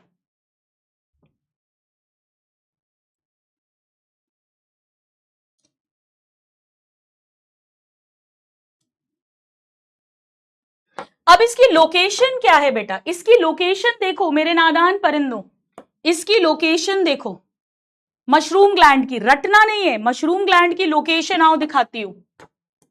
देखो टेस्टिस था 4th 5th 6th, वासा डिफरेंस भी है 6th, सेमिनल वेसाइकल भी है 6th, पर ये मशरूम ग्लैंड देखो पूरा, ये 6th में भी आ रहा है, 6th, और ये 7th में भी है थोड़ा सा, ये इस एरिया में है 6th and 7th। एनसीईआरटी की लाइन है 6th and 7th abdominal segment, NCERT में दिया है बेटा sixth and seventh abdominal segment. Seminal vesicle sixth में है, टेस्टिस फोर्थ फिफ्थ सिक्स्थ में है, सेमिनल वेसाइकल सिक्स्थ में है, और ये सिक्स्थ एंड सेवेंथ में है। ये सारा डेटा एनसीईआरटी का है। अभी तक जो भी पढ़ाया वो सब कुछ एनसीईआरटी का है, केवल ये लेयर वाली बात एनसीईआरटी में नहीं दी है।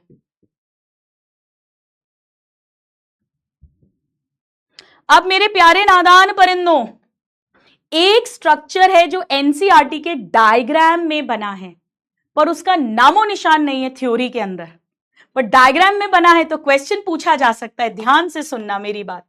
यहां पर एक और ग्लैंड है, यहां पर एक और ग्लैंड है, एक सेपरेट ग्लैंड है। ये इसकी सेपरेट ओपनिंग भी है, सेपरेट ओपनिंग है, सेपरेट ग्लैंड है, सेपरेट ओपनिंग है। इसे कहते हैं फैलिक ग्लैंड, फैलिक ग्लैंड। इसका नाम एनसीईआरटी के डायग्राम में दिया गया है, मैं यहां लेबल कर रही हूं, यहां फैलिक ग्लैंड। आप सिर्फ नाम लिख लो कहीं पे भी और डिटेल अलग से लिख लेना, फैलिक ग्लैंड। बेटा ये एनसीईआरटी के डायग्राम में है, मैं फिर कह रही हूं, बार बार कह रही हूं, इसीलिए इंपॉर्टेंट है। पहले मेरी बात सुनना, सुनो।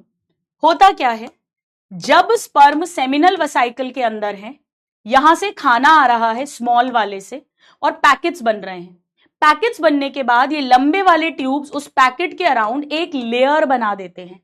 वो पैकेट इजैकुलेटरी डक्ट में आता है, इजैकुलेटरी डक्ट उस पैकेट के अराउंड एक और सेकेंड लेयर बना देती है। जैसे ही ये पैकेट यहां से निकलने वाला है, ठीक उसी समय, जस्ट बिफोर रिलीज, ये फैलिक ग्लैंड ने जो भी प्रोड्यूस करा है उससे ये थर्ड लेयर बना देता है। फैलिक ग्लैंड थर्ड लेयर बना देता है। सो फैलिक ग्लैंड जो है, it forms third layer around spermatophore. मैं फिर कह रही हूं आपसे, ये लेयर वाली बात एनसीईआरटी में नहीं है, बट फैलिक ग्लैंड मेंशन्ड है, लॉन्ग ट्यूब्स मेंशन्ड है, तो हमें उनके फंक्शंस आने चाहिए, बिल्कुल पूछ सकते हैं। ये सेपरेट है बेटा, ये सेपरेट ग्लैंड है, इसकी सेपरेट ओपनिंग है। जैसे ही पैकेट या इजैकुलेटरी डक्ट से निकलने वाला होगा, ठीक उसी टाइम यहां जो भी प्रोड्यूस हो रहा है वो उसके चारों तरफ तीसरी लेयर बना देगा। बेटा खिचड़ी कैसे पक गई आपकी? मैंने आपसे पहले ही कहा था कि आप या तो डबल पेज पे बनाइए या आप सिर्फ लेबल करिए और अलग से उसकी थ्योरी लिखो। बेटा नर्सरी, एलकेजी, यूकेजी के बच्चे थोड़ी ना हो। 8-9 महीने बाद आप चाह रहे हो कि आपके नाम के आगे डॉक्टर लग जाए, आप एप्रन पहने, आपके हेडफोन स्टेथो में कन्वर्ट हो, आपको ईश्वर जीवन को बचाने की ट्रेनिंग देना शुरू कर दे। 6 से 8, 9, 10 महीने के अंदर आप ये चाह रहे हो, और आपको इतना भी कॉमन सेंस नहीं है बेटा कि आप अपने नोट्स थोड़े से मैनेज कर लो। बताओ मुझे।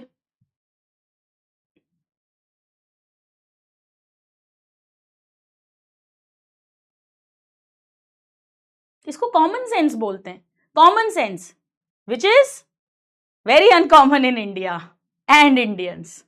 ठीक है, बिरयानी बनी है सबकी, क्या बात है यार, सबकी बिरयानी बनी है, वेरी गुड। और बेटा कोई फर्क थोड़ी ना पड़ता है, आपके नोट्स आपको समझ आने चाहिए। ऑफलाइन को तो मैं बोलती हूँ, जब ऑफलाइन पढ़ाती हूँ मैं, तो ऑफलाइन वाले बच्चों को बोलती हूँ कि बेटा नोट ज्यादा सुंदर मत बनाना, चोरी हो जाएंगे। कोटा में तो बड़ा ट्रेंड है, बहुत सुंदर जिसके नोट्स होते हैं ना, मैंने कई बार बच्चों को देखा है, वो ठीक एग्जाम के 1 महीने 2 महीने पहले, वो दिसंबर जनवरी का जो टाइम होता है, जब काफी बच्चों के बैकलॉग हो जाते हैं, बेचारे रोते हुए आते थे कि मैम कॉपी चोरी हो गई, रजिस्टर चोरी हो गया। हाँ सच्ची में। ठीक है, चाप का नाम मत लो यार, मुझे बहुत पसंद है सोया चाप रोल, बहुत पसंद है मुझे, रोल्स बहुत पसंद है। अफगानी सोया चाप रोल, आहा हा हा हा हा, आज मंगाती हूं जाकर। ठीक है,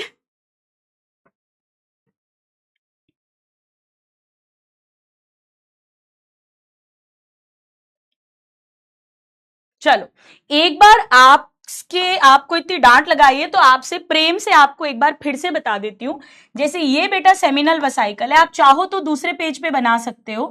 ठीक है, ये छोटे वाले ट्यूब्स हैं जो खाना पीना दे रहे हैं स्पर्म्स को, ये लंबे वाले ट्यूब्स हैं, ये मटेरियल बना रहे हैं जो पहली लेयर बनाएगा, ये लंबे ट्यूब्स हैं, ये पूरा मिलाकर मशरूम ग्लैंड है, और यहां से ये ऐसे इजैकुलेटरी डक्ट निकल रही है, ये मेल गोनोपोर है, और इधर पीछे की तरफ सेपरेटली, ये सेपरेट है, अलग है, फैलिक ग्लैंड है। तो बेटा ये मान लो स्पर्म का पैकेट है, इसके अंदर बहुत सारे स्पर्म्स हैं, बहुत सारे स्पर्म्स हैं। तो इसके अराउंड 3 लेयर है। एक लेयर मैं अलग कलर से बना देती हूं, मैं काम करती हूं। एक लेयर, सेकंड लेयर, ठीक है। तो पहली लेयर जो बनाई है, पहली लेयर ये इसने बनाई, सेकंड लेयर जो है वो इसने बनाई, और जब ये पैकेट जस्ट रिलीज होने वाला है, ये पैकेट था, इसके अंदर स्पर्म्स ग्लू हैं, चिपके हुए हैं, ये पहली लेयर थी, ये सेकंड लेयर थी, और जस्ट रिलीज होने के पहले ये फैलिक ग्लैंड जो है बेटा, ये तीसरी लेयर बना देता है। अब ये पैकेट बाहर रिलीज होता है, ऐसा सिस्टम चलता है। ये मशरूम ग्लैंड के लंबे ट्यूब्स ने पहली लेयर बनाई, इजैकुलेटरी डक्ट ने सेकंड लेयर बनाई, और फैलिक ग्लैंड जो है इसने थर्ड लेयर बनाई। ऐसे पैकेट्स रिलीज होते हैं। हालांकि एनसीईआरटी में नहीं लिखा, पर फिर कह रही हूं, फैलिक ग्लैंड का नाम मेंशन्ड है डायग्राम के अंदर, फंक्शन आना चाहिए। शॉर्टर एंड लॉन्गर ट्यूब्स का नाम मेंशन्ड है, फंक्शन आना चाहिए, भले ही नहीं दिया है, ठीक है।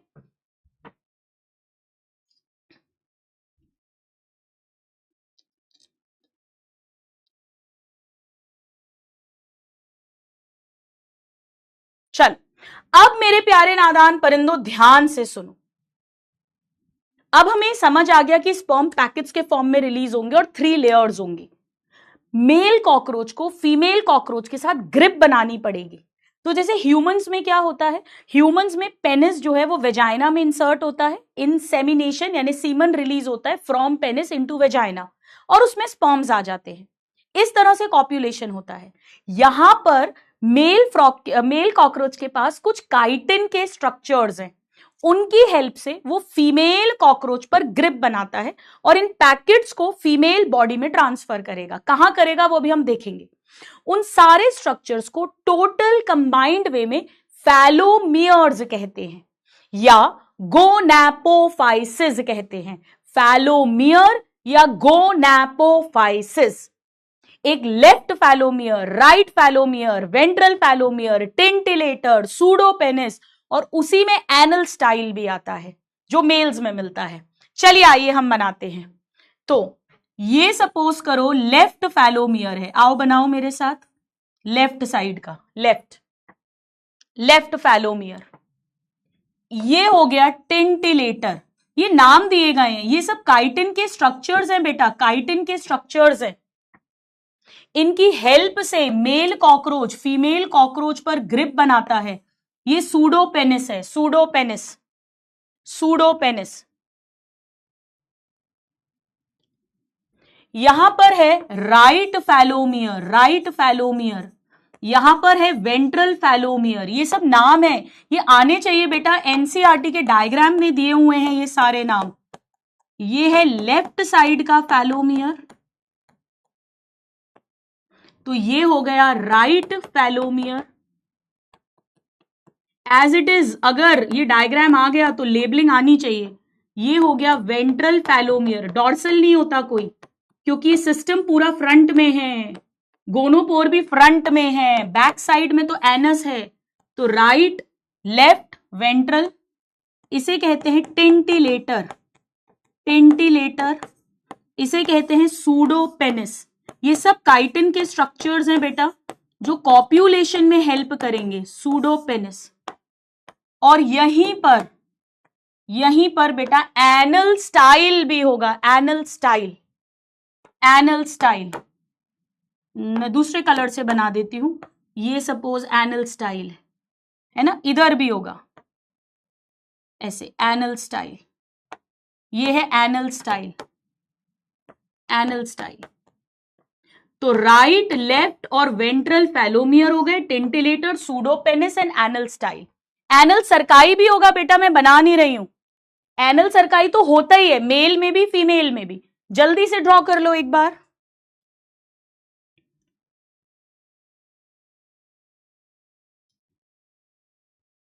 छह बनाए हैं बेटा, छह। Right, left, ventral, titillator, pseudopenis, anal style. यहां तक हो गया सबका? बेटा फैलोमियर एक नाम दिया गया है, ये सारे काइटिन के स्ट्रक्चर्स को टोटल मिलाकर कहते हैं, टोटल मिलाकर। यानी मैं क्या कह सकती हूं, मेल फैलोमियर्स। बेटा फैलोमियर्स बोलते हैं या इन्हें टोटल मिलाकर गोनैपोफाइसिस कहते हैं, गोनैपोफाइसिस, फैलोमियर्स या गोनैपोफाइसिस। ये काइटिन के बने हैं, काइटिनस, सब अलग अलग शेप एंड साइज के हैं, यानी एसिमेट्रिक। इसे सिमेट्रिक लिख देंगे, रॉन्ग हो जाएगा। स्ट्रक्चर्स अराउंड मेल गोनोपोर, जो मेल गोनोपोर है जहां से स्पर्म के पैकेट्स रिलीज होने वाले हैं, उसके आसपास में एसिमेट्रिक स्ट्रक्चर्स हैं, काइटिन के बने हुए, काइटिन के बने हुए। इट इंक्लूड्स, इसमें क्या क्या आता है, अभी अभी हमने बात कर ली है। 6 स्ट्रक्चर्स की बात की हमने बेटा। पहले तो एनल या कॉर्डल स्टाइल हो गए, 2 होंगे। फिर left phallomere 1, right phallomere 1, ventral phallomere 1, titillator 1 and pseudopenis 1 and pseudopenis. ये डायग्राम में लेबल करना आना चाहिए कहां पर क्या है। ये 6 स्ट्रक्चर्स को कॉमन कंबाइंड मिलाकर बोलते हैं बेटा, कंबाइंड मिलाकर बोलते हैं मेल गोनैपोफाइसिस। बेटा क्या मैं ये बोल सकती हूं ये बाहर से दिखेंगे, यानी एक्सटर्नल जेनिटिलिया है। जैसे हमारे अंदर ह्यूमंस में अगर हम बात करें तो स्क्रोटम का जो पाउच है और पेनिस बाहर से दिखता है, वो एक्सटर्नल जेनिटिलिया है। यहां पर ये सारे स्ट्रक्चर्स बाहर से दिखाई देंगे। इन्हीं की हेल्प से मेल कॉकरोच फीमेल कॉकरोच पर ग्रिप बनाएगा और पैकेट्स ऑफ स्पर्म्स को ट्रांसफर करेगा।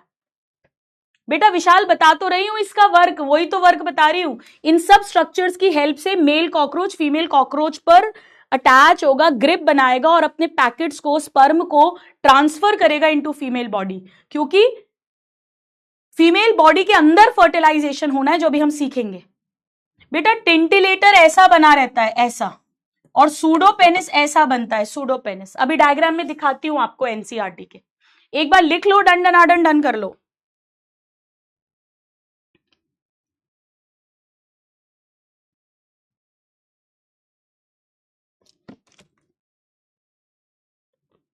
हाँ 9th सेगमेंट से निकलता है बेटा, पर आता तो बाहर की तरफ है ना, अंदर नहीं होता उसके।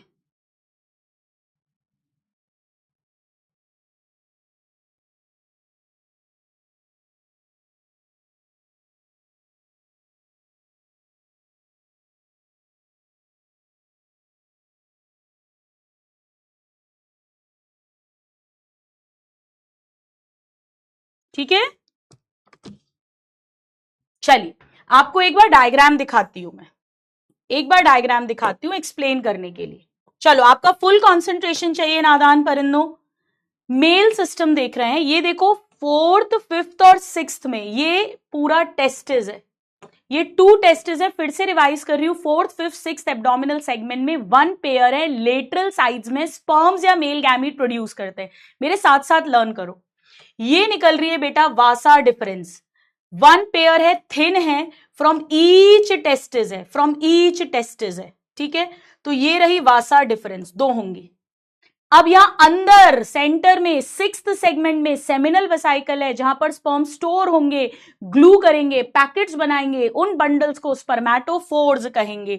तो यहां पर लेबल किया गया है सेमिनल वेसाइकल, और ये पैकेट्स अब इजैकुलेटरी डक्ट में डाले जाएंगे। इजैकुलेटरी डक्ट ये सेकेंड लेयर भी बनाएगी, और चारों तरफ सेमिनल वेसाइकल के 6th और 7th सेगमेंट में मशरूम ग्लैंड है। तो ये छोटे ट्यूब्स हैं, ये देखो बेटा, ये लिखा है स्मॉल ट्यूब्स, और ये लंबे ट्यूब्स हैं, लॉन्ग ट्यूब्स। ये पूरा मशरूम ग्लैंड है, this is all mushroom gland. Mushroom gland, theory में मशरूम ग्लैंड का नाम है एनसीईआरटी के अंदर। और ये एक सेपरेटली, ये जो ग्लैंड है इसकी सेपरेट ओपनिंग है, ये पूरा, ये दिस इज फैलिक ग्लैंड। इसका थ्योरी में नाम नहीं है पर डायग्राम में बना हुआ है। ये थर्ड लेयर बनाएगा। और ये जो छेद है ये मेल गोनोपोर होगा, जो यहां बना नहीं है।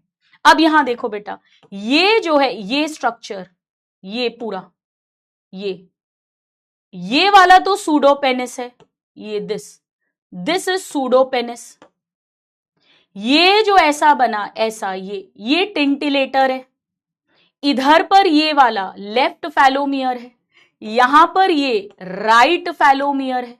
ये नीचे का स्ट्रक्चर वेंट्रल फैलोमियर है। एनल सरकाई है, ये तो दोनों में होंगे, मेल फीमेल में, इसका रिप्रोडक्शन से लेना देना नहीं है। और ये एनल स्टाइल या कॉर्डल स्टाइल है, कॉर्डल स्टाइल। ये जो right left ventral caudal style, titillator pseudopenis, ये बाहर बाहर दिखेंगे, एसिमेट्रिक है, काइटिन के स्ट्रक्चर्स है, एक्सटर्नल जेनिटिलिया है, मेल कॉकरोच को फीमेल के अंदर ट्रांसफर करने में हेल्प करेगा स्पर्म के पैकेट्स को। एक एक वर्ड समझ में आया? मजे आ गए? जल्दी से डन डन डन लिख दीजिए अगर यहां तक समझ आ गया। अब आप इसको पढ़ना बेटा, ठीक है? मैंने एक एक वर्ड आपको क्लास में लिखवा दिया है यहां तक। ये मेल का पार्ट है। ये देखो बेटा, mushroom gland, mushroom gland. Theory के अंदर मशरूम ग्लैंड में स्मॉल लॉन्ग ट्यूब्स नहीं मेंशन है, पर डायग्राम में बना हुआ है तो आपको दोनों के फंक्शंस आने चाहिए। थ्योरी में फैलिक ग्लैंड कहीं नहीं है, पर डायग्राम में बना है तो आपको आना चाहिए। थ्योरी के अंदर जो है उसमें वन पेयर टेस्टिस की बात की गई है, वासा डिफरेंस की बात की गई है, इजैकुलेटरी डक्ट बोला है, मेल गोनोपोर बोला है, मशरूम ग्लैंड बोला है, और एक्सटर्नल जेनिटिलिया यानी मेल गोनापोफाइसिस या फैलोमियर्स की बात की गई है। इतना लिखा गया है। मजे आ गए? चलिए अब आइए नादान परिंदों, जरा फीमेल सिस्टम की बात करते हैं। नया पेज ले लो, नए पेज पे लिखेंगे हम मिलकर नई कहानी।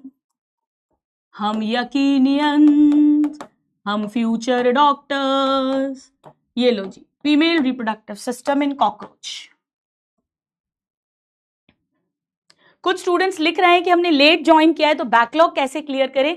मेरे नादान परिंदों, बिल्कुल भी फिक्र मत करो। सबसे पहले स्ट्रेस नहीं लेना, टेंशन नहीं लेना, अभी बहुत टाइम है, आराम से कवर होगा। करंट क्लासेस बिल्कुल कॉम्प्रोमाइज मत करिए, अब नया बैकलॉग नहीं बनने देंगे, और पुराना थोड़ा सा पढ़ते जाओ।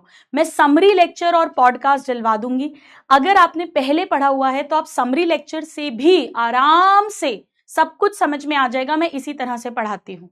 और अदरवाइज आप डेली 15-15 मिनट्स एक्स्ट्रा दो, और संडेज को थोड़ी एक्स्ट्रा मेहनत कर लो। करीब 1 से 1.5 महीना लगेगा आपको कंप्लीट करने में, बट एक बार कंप्लीट हो जाएगा फिर कोई प्रॉब्लम नहीं आएगी। तब तक अगर टेस्ट में थोड़े से कम मार्क्स भी आए तो घबराना मत, डरना मत, ठीक है?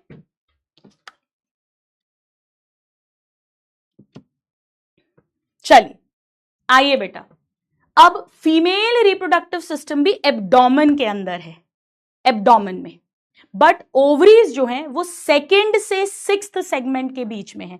टेस्टिस 4th 5th 6th में था, ये 2nd से है, तो 2nd 3rd 4th 5th 6th 7th 8th 9th और 10th। 2nd 3rd 4th 5th 6th 7th 8th 9th और 10th। 2nd 3rd 4th 5th 6th, यहां पर ओवरीज होंगी,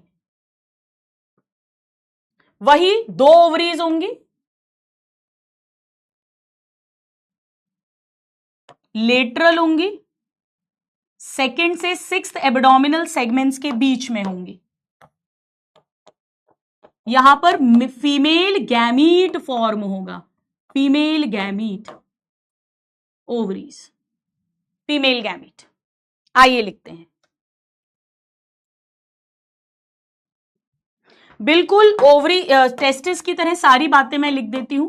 1 पेयर है, वहां फोर्थ से सिक्स्थ था, यहां सेकंड से sixth, abdominal segment, abdominal segment, वहां भी लेटरल थे दोनों, यहां भी लेटरल हैं, साइड्स में है, ऑन लेटरल साइड्स, तो लेटरल है, सेकंड से सिक्स्थ है, एब्डोमेन है, वन जोड़ी है, वन पेयर है। अब बेटा एक सेकंड मेरी एक बात ध्यान से सुनना, टेस्टिस के अंदर तो हजारों लाखों स्पर्म्स बनते हैं, पर ओवरी के अंदर पतले पतले पार्टीशंस हैं, 8 पार्टीशंस हैं, 8।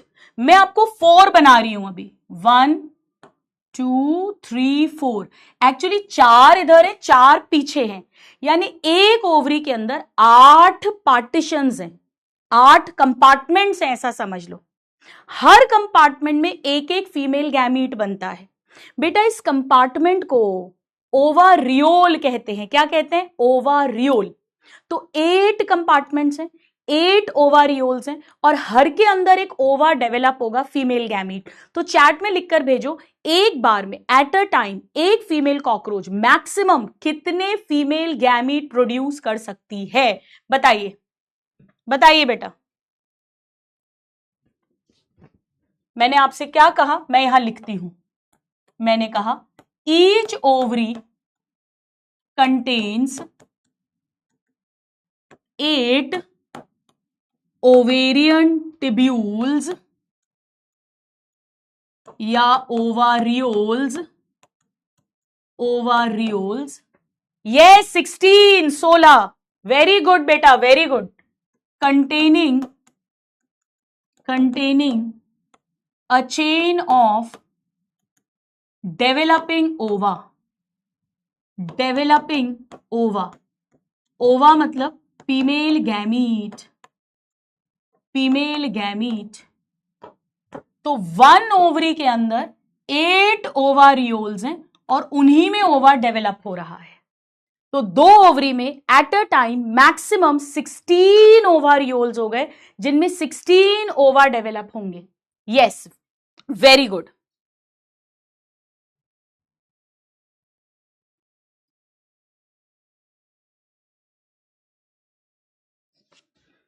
अब बेटा ये दोनों ओवरी से एक एक डक्ट निकलेगी, एक एक डक्ट। क्या मैं इन्हें ओवी डक्ट बोल सकती हूं? जैसे हमारे में फैलोपियन ट्यूब्स होते हैं, हमारे में फैलोपियन ट्यूब्स होते हैं, उसके अंदर ओवा जाता है, उसे भी तो ओवी डक्ट कहते हैं। अगर 2 ओवरीज हैं तो 2 ओवी डक्ट्स हो जाएंगे, 1 पेयर। एक राइट ओवरी से अराइज होगा, एक लेफ्ट ओवरी से, यानी arise from each ovary, arise from each ovary. दोनों ओवरी से एक एक निकलेंगे, एक जोड़ी है फ्रॉम ईच ओवरी। अब मुझे आपका फुल कंसंट्रेशन चाहिए, सुनिए। हमारे अंदर ये यूट्रस में ओपन होते थे, यूट्रस के अंदर प्रेगनेंसी 9 मंथ्स रहती थी, और वेजाइना एक अलग ऑर्गन है जहां पर पेनिस इंसर्ट करता था, कॉप्युलेटरी ऑर्गन। पर यहां पर बेटा जब ये दोनों साइड की ओविडक्ट फ्यूज हो जाएंगी, यूनाइट हो जाएंगी, तो एक कॉमन चेंबर बनेगा जिसे वेजाइना कहते हैं।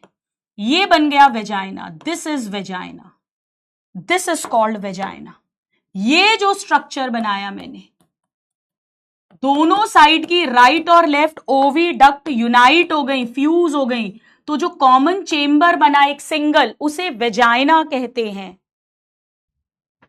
यानी मैं ऐसा कह सकती हूं, सिंगल, एक सिंगल मीडियन। अब ये सेंटर में आ गया है बेटा, सेंटर में, लेटरल नहीं है, ओविडक्ट। दोनों ओविडक्ट यूनाइट कर गई, फ्यूज कर गई, तो एक सिंगल मीडियन चेंबर बना, उसे वेजाइना कहते हैं। यानी oviduct of each ovary unite, unite, fuse बोल सकते हो, unite, to form vagina, to form vagina. Oviduct unite to form vagina. अब ये कहां खुलेगा, ओपन्स इनटू, बेटा अब जो ये एरिया है ये जेनाइटल चेम्बर है। एक बार लिख लो, मैं अभी एक्सप्लेन करूंगी। ओपन्स इनटू जेनाइटल चेम्बर, एक बार लिख लो, ओपन्स इनटू जेनाइटल चेम्बर, एक बार लिख लीजिए। ओवरी में ओवा प्रोड्यूस हुए, वो ओवी डक्ट में आए, दोनों ओवी डक्ट फ्यूज हुई तो वो वेजाइना में आ गए। एक सिंगल सेंटर में चेम्बर है।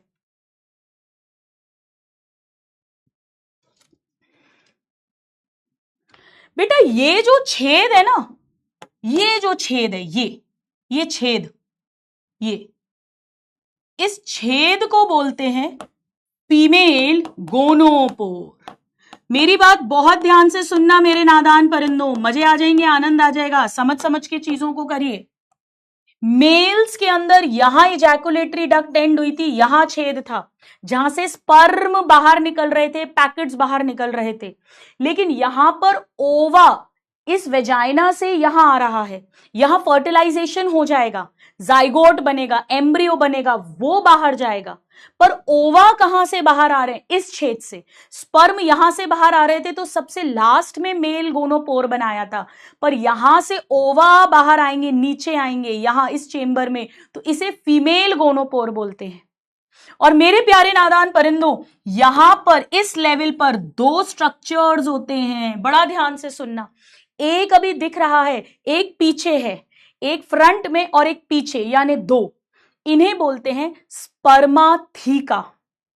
स्पर्माथीका नाम से ही समझ में आ रहा है, स्पर्मा मतलब स्पर्म, और थीका, थीका मतलब ये वो चेंबर है जहां पर स्पर्म के पैकेट्स आएंगे।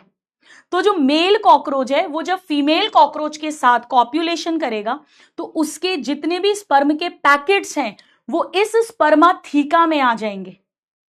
और अब बेटा जो स्पर्म्स हैं वो भी इस छेद से यहां आएंगे, और जो ओवा आ रहा है वो भी यहां आएगा, और यहां जेनाइटल चेंबर में फीमेल बॉडी के इनसाइड फर्टिलाइजेशन होगा। आ रहा है समझ में बेटा? यानी ये स्ट्रक्चर को अब मैं लेबल करती हूं स्पर्माथीका।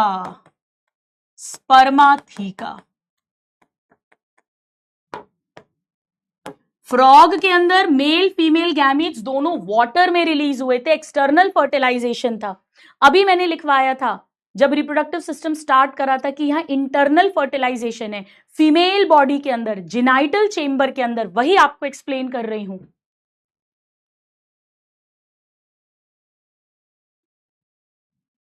कितने हैं ये बेटा? एक जोड़ी, 1 पेयर। कौन से सेगमेंट में है? वही 6th abdominal segment.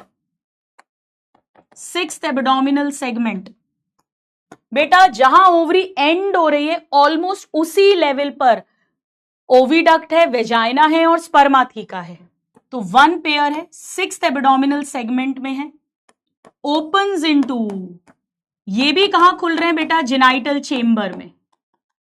Genital chamber, तो वेजाइना भी जेनाइटल चेंबर में ओपन हो रही है और स्पर्माथीका भी जेनाइटल चेंबर में ओपन हो रहे हैं, यानी ओवा और स्पर्म, फीमेल और मेल गैमीट दोनों जेनाइटल चेंबर में आएंगे। इसका काम क्या है? It store sperms from male cockroach, और वो स्पर्म भी पैकेट्स के फॉर्म में आए हैं बेटा, स्पर्मेटोफोर्स। मैं लिख देती हूं आपको बिल्कुल कंफ्यूजन ना हो, स्पर्म्स या स्पर्मेटोफोर। वो पैकेट्स यहीं पे डिपॉजिट करे थे मेल ने, यहीं पे डिपॉजिट करे थे मेल ने। ओवरीज में ओवा प्रोड्यूस हुए, ओविडक्ट में आए, वेजाइना में आए, वहां से जेनाइटल चेंबर में आएंगे, और मेल कॉकरोच ने स्पर्म के पैकेट्स स्पर्माथीका में स्टोर करे थे, वो भी जेनाइटल चेंबर में आएंगे।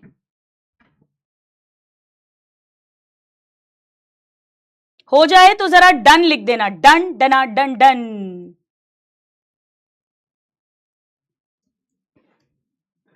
यानी ये जो लेबल करा है मैंने, ये है genital chamber. This is genital chamber. Vagina के नीचे वाला जो पार्ट है बेटा, ये सारा जेनाइटल चेंबर है। और ये सबसे नीचे का जो हिस्सा है इसे वेस्टिब्यूल कहते हैं और इसे टोटल मिलाकर जेनाइटल पाउच कहते हैं। इसे टोटल मिलाकर जेनाइटल पाउच कहते हैं। Genital pouch, genital pouch. मैं बेटा फिर से बताती हूं, मेरी बात ध्यान से सुनो। ये पूरा जेनाइटल पाउच है, ये पूरा जेनाइटल पाउच है। यहीं पर फर्टिलाइजेशन होगा, पर इसके 2 पार्ट्स कर दिए हैं, एक ऊपर वाला पार्ट, एक नीचे वाला पार्ट। ऊपर वाले को जेनाइटल चेम्बर और नीचे वेस्टिब्यूल कहते हैं।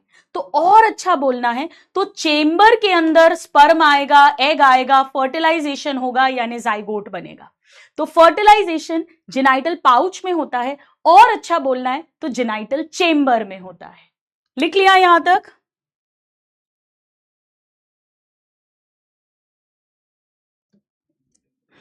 ये है बेटा अपर वाला, अपर वाला है चेम्बर और लोअर वाला है वेस्टिब्यूल।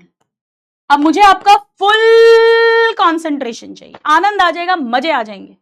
Full concentration. आप बोलो तो मैं चैट्स ऑफ कर देती हूँ। लो, खुश रहो, आबाद रहो, यहां रहो चाहे फरीदाबाद रहो, बट जिंदाबाद रहो। चल सुनो बेटा, होता क्या है, यहां पर ओवा आ गया और स्पर्म आ गए। मैक्सिमम 16 ओवा आ सकते हैं, 16। यानी जब फर्टिलाइजेशन होगा तो मैक्सिमम 16 के साथ 16 स्पर्म्स फर्टिलाइज करेंगे, यानी 16 जाइगोट बनेंगे। जाइगोट एक सिंगल सेल होता है, इसमें माइटोसिस होगा 1 से 2, 2 से 4, 4 से 8, यानी 16 एम्ब्रियोज बनेंगे। एम्ब्रियोज। क्या मैं जाइगोट को फर्टिलाइज्ड एग बोल सकती हूं? यस लिख के भेजो। क्या मैं जाइगोट को फर्टिलाइज्ड एग बोल सकती हूं? Egg after fertilisation become zygote.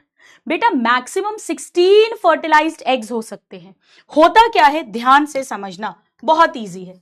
होता क्या है सुनो, होता क्या है, जैसे ही यहां पर फर्टिलाइजेशन होगा, 16 फर्टिलाइज्ड एग्स हैं, इन्हें 2 रोज में अरेंज किया जाएगा, 8 ऊपर 8 नीचे। ये काम काइटिन के स्ट्रक्चर्स करते हैं। यहां पर काइटिन के स्ट्रक्चर्स रहते हैं, 3 इधर, 3 इधर और 3 इधर, ऐसे। ये काइटिन के स्ट्रक्चर्स हैं बेटा, ये काइटिन के स्ट्रक्चर्स हैं। ये फटाफट फटाफट वो जो 16 फर्टिलाइज्ड एग्स हैं उन्हें 2 रोज में अरेंज कर देते हैं। इन्हें कहते हैं गोनैपोफाइसिस। मेरे प्यारे नादान परिंदों, मेरे प्यारे नादान परिंदों, जरा ध्यान से सुनो जो मैं कह रही हूं। अभी अभी मेल्स में हमने गोनैपोफाइसिस पढ़ा था, वो काइटिन के ही स्ट्रक्चर्स थे, पर वो बाहर थे। Right, left, ventral, phallomere, titillator, pseudopenis, anal style, जो मेल कॉकरोच को फीमेल कॉकरोच के साथ कॉप्युलेशन में हेल्प कर रहे थे। यहां पर इन्हें गोनैपोफाइसिस बोलते हैं, जो फर्टिलाइज्ड एग्स जो हैं उन्हें 2 रोज में अरेंज करेंगे, 8 एग्स ईच। आ रहे हैं मजे? चलिए, एनसीईआरटी में इनका लेबलिंग है, भले इनकी डिटेल नहीं दी बट हमें आनी चाहिए। तो गोनैपोफाइसिस, मेल्स में भी गोनैपोफाइसिस है, वो वहां भी वो काइटिन के स्ट्रक्चर्स हैं, यहां भी गोनैपोफाइसिस है, यहां भी ये काइटिन के स्ट्रक्चर्स हैं, पर वो एक्सटर्नल बाहर की तरफ है, रोल अलग है, यहां रोल अलग है। सो काइटिनस, काइटिनस यानी काइटिन के बने हुए हैं, and arrange fertilised eggs. Fertilisation तो हो गया बेटा, जेनाइटल चेम्बर में आते ही फर्टिलाइजेशन हो गया। into 2 rows of 8 eggs each। एक रो में 8 अंडे, दूसरे में भी 8 अंडे, अरेंज करेंगे 2 रोज में 8 अंडे ईच, यानी 1 2 3 4 5 6 7 8, 1 2 3 4 5 6 7 8, 2 रोज में अरेंज कर दिया। ये सब फर्टिलाइज्ड एग्स हैं, जाइगोट्स हैं। 1 2 3 4 5 6 7 8 1 2 3 4 5 6 7 8। फर्टिलाइजेशन ऑलरेडी हो चुका है इस एरिया में। यहीं पर ये फीमेल गोनोपोर से स्पर्म आए, यहीं से ओवा आया, यहीं फर्टिलाइजेशन हुआ, यानी जाइगोट फर्टिलाइज्ड एग्स हैं। इन काइटिन के स्ट्रक्चर्स ने, जरूरी नहीं ऐसे 6 होते हैं, फटाफट से इनको 2 रोज में अरेंज कर दिया। अब बेटा सुनो क्या होता है, सुनिए सुनिए बेटा, यहां पर एक ग्लैंड है, बड़ा ध्यान से सुनना। यहां ये एक ग्लैंड है, इधर भी एक ग्लैंड है, ये ग्लैंड है बेटा, एक ग्लैंड है, एक ग्लैंड। ध्यान से सुनना, ये ग्लैंड कुछ प्रोड्यूस कर रहा है। क्या प्रोड्यूस कर रहा है सुनना, जो भी प्रोड्यूस कर रहा है उसे यहां जेनाइटल चेंबर में डाल रहा है। ये भी जेनाइटल चेंबर में खुल रहा है। जैसे ही जेनाइटल चेंबर में ये स्ट्रक्चर बनता है, ये जो ग्लैंड्स हैं ये कुछ प्रोड्यूस करते हैं जो इसके चारों तरफ लेयर बना देता है। लेयर, चारों तरफ लेयर बना देता है। बेटा इसके अंदर प्रोटीन्स हैं, इसके अंदर अच्छा अच्छा खाने की चीजें हैं, नरिशमेंट है। इसके अंदर ऐसे केमिकल्स हैं जो इन्हें ड्राई होने से बचाएंगे, डिहाइड्रेशन से बचाएंगे। ऐसी एक लेयर फॉर्म करते हैं।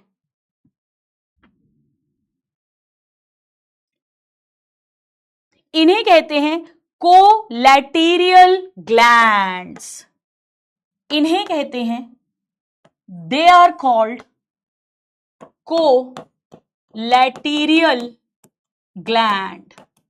कोलैटेरियल ग्लैंड, ये दो है बेटा, एक राइट साइड में एक लेफ्ट साइड में, यानी 1 पेयर है। ये है 1 pair, 1 pair right and left, 1 pair. They secrete wall around, इन्होंने चारों तरफ around rows of fertilised egg. ये जो फर्टिलाइज्ड अंडे थे 2 रोज में, इनके चारों तरफ एक दीवार बना दी। Secrete wall, secrete wall. एक जोड़ी है, ओपन्स इनटू जेनाइटल चेंबर। ये भी जेनाइटल चेंबर में ही ओपन होंगे, होना भी चाहिए क्योंकि वहीं पर तो ये रोज बनी है। ये भी जेनाइटल चेंबर में ही खुल रहे हैं। जल्दी से लिख लीजिए एक बार, हो जाए तो जरा डन कर दो मुझे।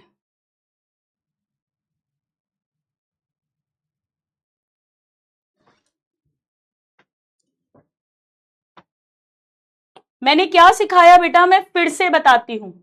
मैंने आपको यह सिखाया, मेरे साथ याद करो। 2nd से 6th एब्डोमिनल सेगमेंट तक 2 ओवरीज हैं लेटरल साइड्स पर। ईच ओवरी में 8 ओवारियोल्स हैं, यानी दोनों में 16 ओवारियोल्स हैं। 16 ओवा बन सकते हैं मैक्सिमम एट अ टाइम।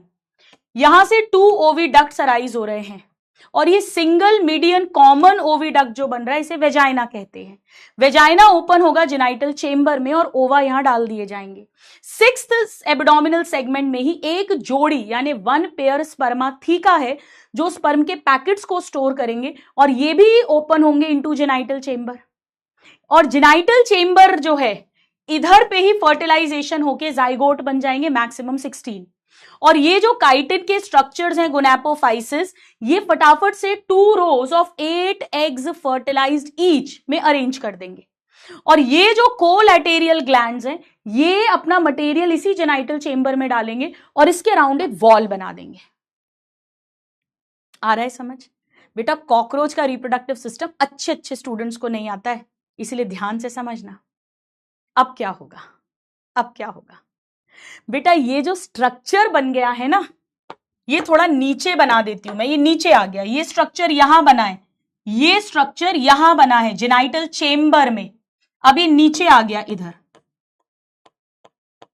8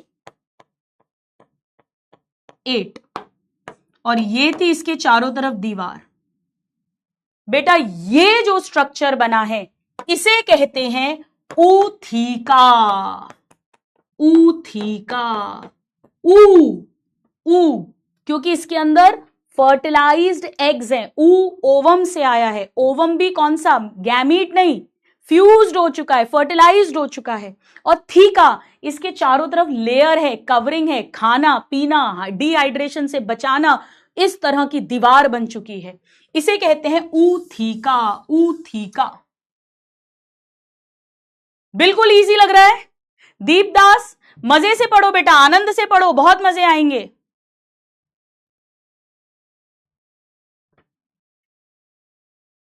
एक बार आपको डायग्राम में दिखाती हूं, यहां पे देखिए, ध्यान से देखना बेटा।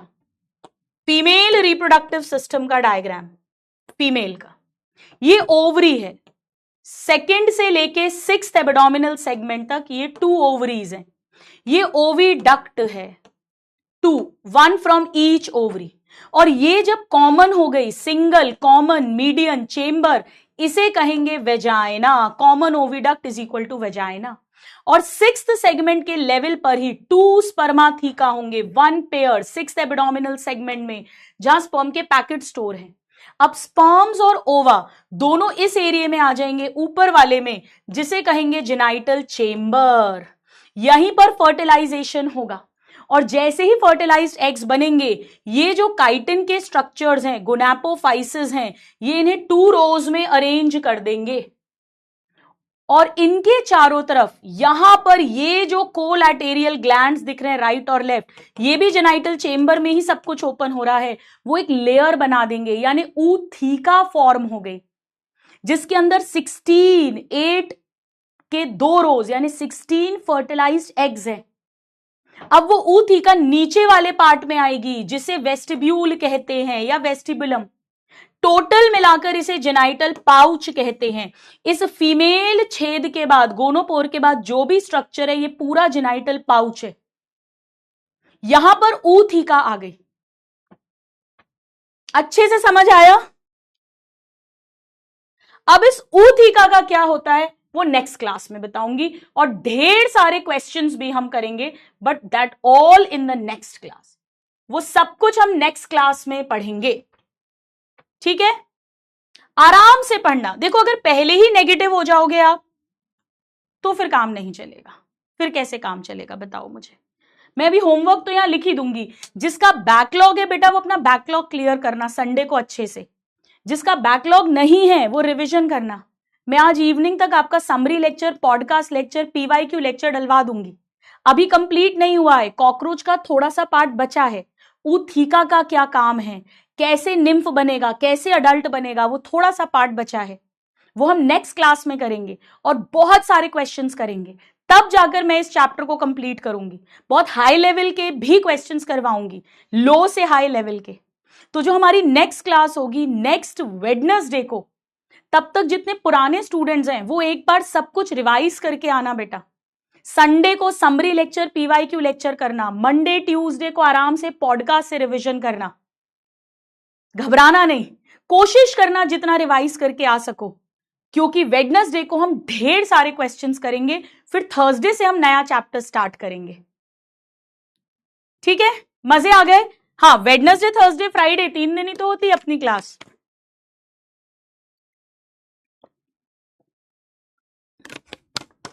देखो, हाँ, इलकोरे पे आ रही हूं मैं, वो नहीं भूलोगे तुम लोग, वरना अब लेट नहीं हो रहे हो आप लोग। देखो बेटा, ध्यान से सुनो, एक बात सुनो मेरी बात ध्यान से। आप में से कुछ बच्चे हो सकता है 100% क्लास में नहीं आया हो, थोड़ा डर लग रहा हो। गुरु मां की एक बात मानना, पर बात मानना बेटा, बात मानने से ही कहानी आगे बढ़ेगी। 1.5 1.6x की स्पीड पर खुद से दोबारा से ट्राई करना, फिर से सुनना, 100% समझ आ जाएगा। अकेले जब फिर से करोगे समझ आ जाएगा बेटा। पॉडकास्ट का एक अलग से फोल्डर बनवा दूंगी स्टडी मटेरियल में। समरी लेक्चर और पीवाईक्यू लेक्चर का या तो स्टडी मटेरियल में फोल्डर आ जाएगा, या लेक्चर्स में ही आगे 2 लेक्चर्स में दिख जाएगा।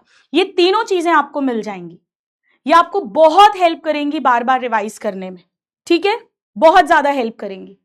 और अगर अगली क्लास में टाइम मिला तो अपन 4x4 टेक्निक भी करेंगे, क्योंकि हमें अगली क्लास में थोड़ा सा थ्योरी पढ़नी है और बाकी क्वेश्चंस ही क्वेश्चंस करने हैं। हाँ, अब मैं आपका गाना गा देती हूँ।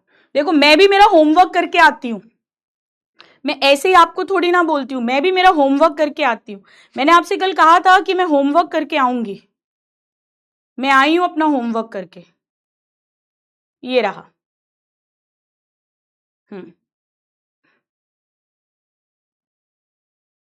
यस। अभी आवाज थोड़ी भारी है, पर आवाज से क्या फर्क पड़ता है, गाने के लिए तो दिल चाहिए, मन चाहिए, मस्ती चाहिए, ठीक है। चलिए। आवारा भवरे जो हौले हौले गाए, फूलों के तन पे हवाएं सरसराए।